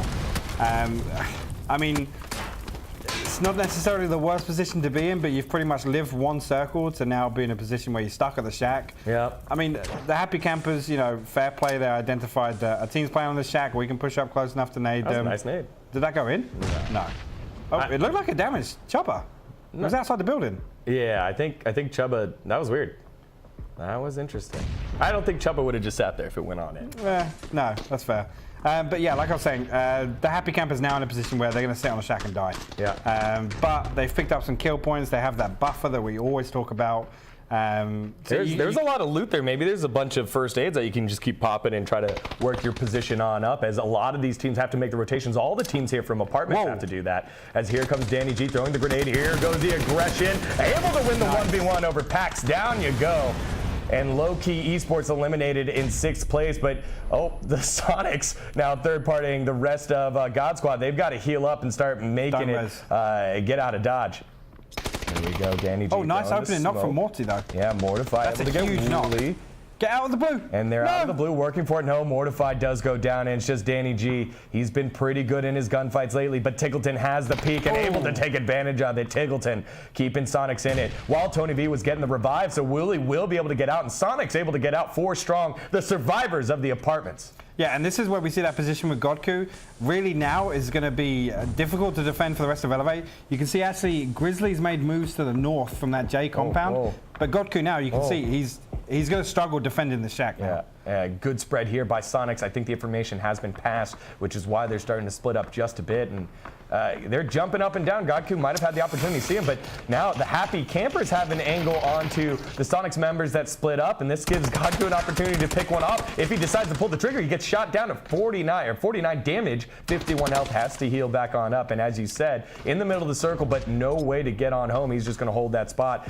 And the Happy Campers now in trouble. Lush trying to get himself in the circle, is able to get himself in the circle. Landoon, yes, Landoon will be safe. The smoke will keep them up for a little bit longer, so they will be able to work their way out of the shack. Here comes Grenade in the shack. Godku trying to turn the corner. Keenan ready for it, and it's 5 kills. Whoa, big grenade damage there. Willie almost taking himself out. I'm not going to talk about it. There's no bugs in PUBG, so we're not going to talk about that one. So we are going to see the Happy Campers get wiped out on the west side, and that was one of the ones we said they were basically just playing that shack and taking that push to take the kill points because they're in a bad spot. Well, that's a salvage play. But they did get higher than both. Low-key Esports, God Squad, nice little play there, I think, from the Happy Campers before they made the school play. You said, got to make the school play, got to rotate after that. They're able to capitalize onto Yellow Pike, onto Lego Your Ego, and find themselves, I saved it. Find themselves several points here to move on up the scoreboard, as now 3 teams left. Ripe Army, Sonics, and Elevate. Elevate looking for their second victory of the day. So are the Sonic boys. 4 strong as they cross the street. Elevate, I don't think are looking in the right direction. They're focusing fire right now on Ripe Army, and the circle going to be outside of the complexes in just a bit. Mini Fridge does have it for a little bit longer, but not much longer. I like this move from Sonics. They're moving straight towards center because they know as soon as this next one pops, the other 2 teams are going to have to move because they're holding each other on edge. So not necessarily looking for the kill points now, but I mean they're already at 10 kills. Like they're looking to close this out with at least 13 or 14 if they end up taking a straight team fight and nobody else dies. Tickleton actually going to get the opening knock onto Biznatch, but I do want to see Sonics get more and more aggressive here, which it looks like they're going to be doing. Yeah, multiple knocks here. Biznatch going down. Keenan as well going to steal away Mr. Blown Apart. But now Elevate making their rotation onto Wooly. Wooly gets knocked early, so it is a 3v3 here. Elevate and Sonic's trade. Tickleton able to land on Fridge Jr. Steezy goes down as well. Tickleton landing his shots. Only 1 member left. It's just Grizzly. Tickleton getting aggressive. Sees the little bit of the backpack. Able to land the shots. And it's Sonics with the aggressive play and moving on forward. Tickleton with 10 kills. 10 kills for Sonics right now. I think they've got 15 overall. That's all she wrote. Tickleton going huge here, dropping the 11K. 16 overall for Sonics, who solidify their spot as the #1 team in the NPLC at the halfway mark. That was a really impressive ending for Sonics. And so often we see, look at that. 11 for Tickleton, 3 for Keenan, and 2 for Tony V. Wooly, unfortunately, getting 0 kills. I know he's not going to be happy about that one. I did speak to him after last week's games. He did say, enjoyed the casting. I'm sorry I didn't give you anything special to watch, but that's fine. We'll see him dust off towards the second half of the season. But, I mean, a great finish there for Sonics. Ripe Army, huge shout out to them as well. Yeah, again, you look at the kills and the way the distribution worked out, it seemed like all the kills were in that top 5. All the teams in the top 5 had at least 5 kills or more, with Tickleton just usurping all of them. Yeah, and one interesting thing to note, actually, Alan, I'm not sure if this is going to play better for Sonics or worse, but I hear Tickleton is actually moving to the US this week. So whether or not he's going to be able to abuse his ping and keep dropping these 11 bombs in NPLC games, I'm not sure, but Bizzle really wanted me to highlight that one on the cast. So we'll see how that plays out, whether or not he is a low ping player or a high ping player. I don't know. Well, he was able to pull off the seat swap in week 1. This time he drops an 11K. That was definite desync, though, right? Yeah, that's what it must have been. The bullets weren't landing. That's what it is. Great stuff here by Sonics to take a massive lead here to close out week 1. I'm excited to see the scoreboard. We're going to take a look at that once we get it loaded in. Guys in the back taking care of things, observing today, on point. Obviously, League Ops also doing a fantastic job here for us in the NPLC. So the guys will have that tabulated. I wanted to take a look back at the Happy Campers. They came in today, bottom of the table. Not a lot of hope. 3 points. You touched on it, more games than points. But then find themselves a good 15 points in game 1. And then go a little bit incognito back on Miramar, touching on it. Team's not as familiar with that one. But again, I love the way that they play proactively here. And like what you said, could have just sat in the shack and finished that one off. But they found their way on in to sneak into the 4th or 5th place. Yeah, I mean, if we don't strictly just look at the points, we saw a completely different Happy Campers team this week. It's night and day from the way they played last week, where it's sloppy dropping and not picking up vehicles, and then never actually rotating into the first and second circle effectively with four members up. I mean, I laughed and joked about it tonight, but first game, 14 minutes in, we still had all 4 Happy Campers up. Yeah. And that is just such a huge change from last week. So that's great to see. Obviously, I'm not sure total points for the day, how many they picked up, but certainly they've made huge progress on the leaderboard. And obviously, we've said it before, coming back to the half point now, they're now in a better position to say, actually, final 2 weeks, the home stretch, we've got 2 weeks for, the Royale to go away, bit of reset opportunity, we can work on having a new member in the roster, and come back and say, look, let's finish strong for the last 2 weeks. Yeah, and I think this was a good march toward that. They get 11 points, but take a peek here. Sonic's 26 points in their victory. Not only just the kills, 16 points, but the 10 points for the W as well. I just wish somebody had predicted that Sonics would be doing well throughout this NPLC phase. Did anybody mention it before we started, or? No? Send help, send help. Okay. Chat, send help. Okay. What has happened here? Hi, Pocky, you've done it. You called it. You said they were going to do well. I thought low-key was going to hold them off, but Sonic's immediately taken off here. Let's take a look at the overall leaderboard. They were down, I believe, what was it? Just a couple points, 6 points into the day. Now they are up 33 points onto low-key Esports, who didn't have the biggest day in the world, but Sonic's stamping their mark onto Phase 1. Yeah, and I mean, that's great to see. The one thing to note is, obviously, we've talked about these bad games being top 5s is what you want to pick up, and to have that spread from placement points and kill points actually being a pretty good distribution. It's 61 kills and they got 103 total points. So that's how you identify a team that's performing consistently well, because they're not just going out 15th with 10 kills and making these scrappy salvage plays and whatnot. So it's good to see them come back in with this new roster, which, again, not to be harsh, the previous roster underperformed. Yeah. This is a revamp. This is probably an upgrade. So it's good to see players like Wooly that really struggled in NPL come back and actually have a fantastic start to NPLC. Yeah, and that's what this league breeds, right? Opportunity for new talent, and old talent to refine themselves, redefine how they want to play. And I think that was a fantastic job by Sonics. Low-key, also second. Good job there by them. Congratulations to all the teams here in the NPLC in week number 2. We're going to take a break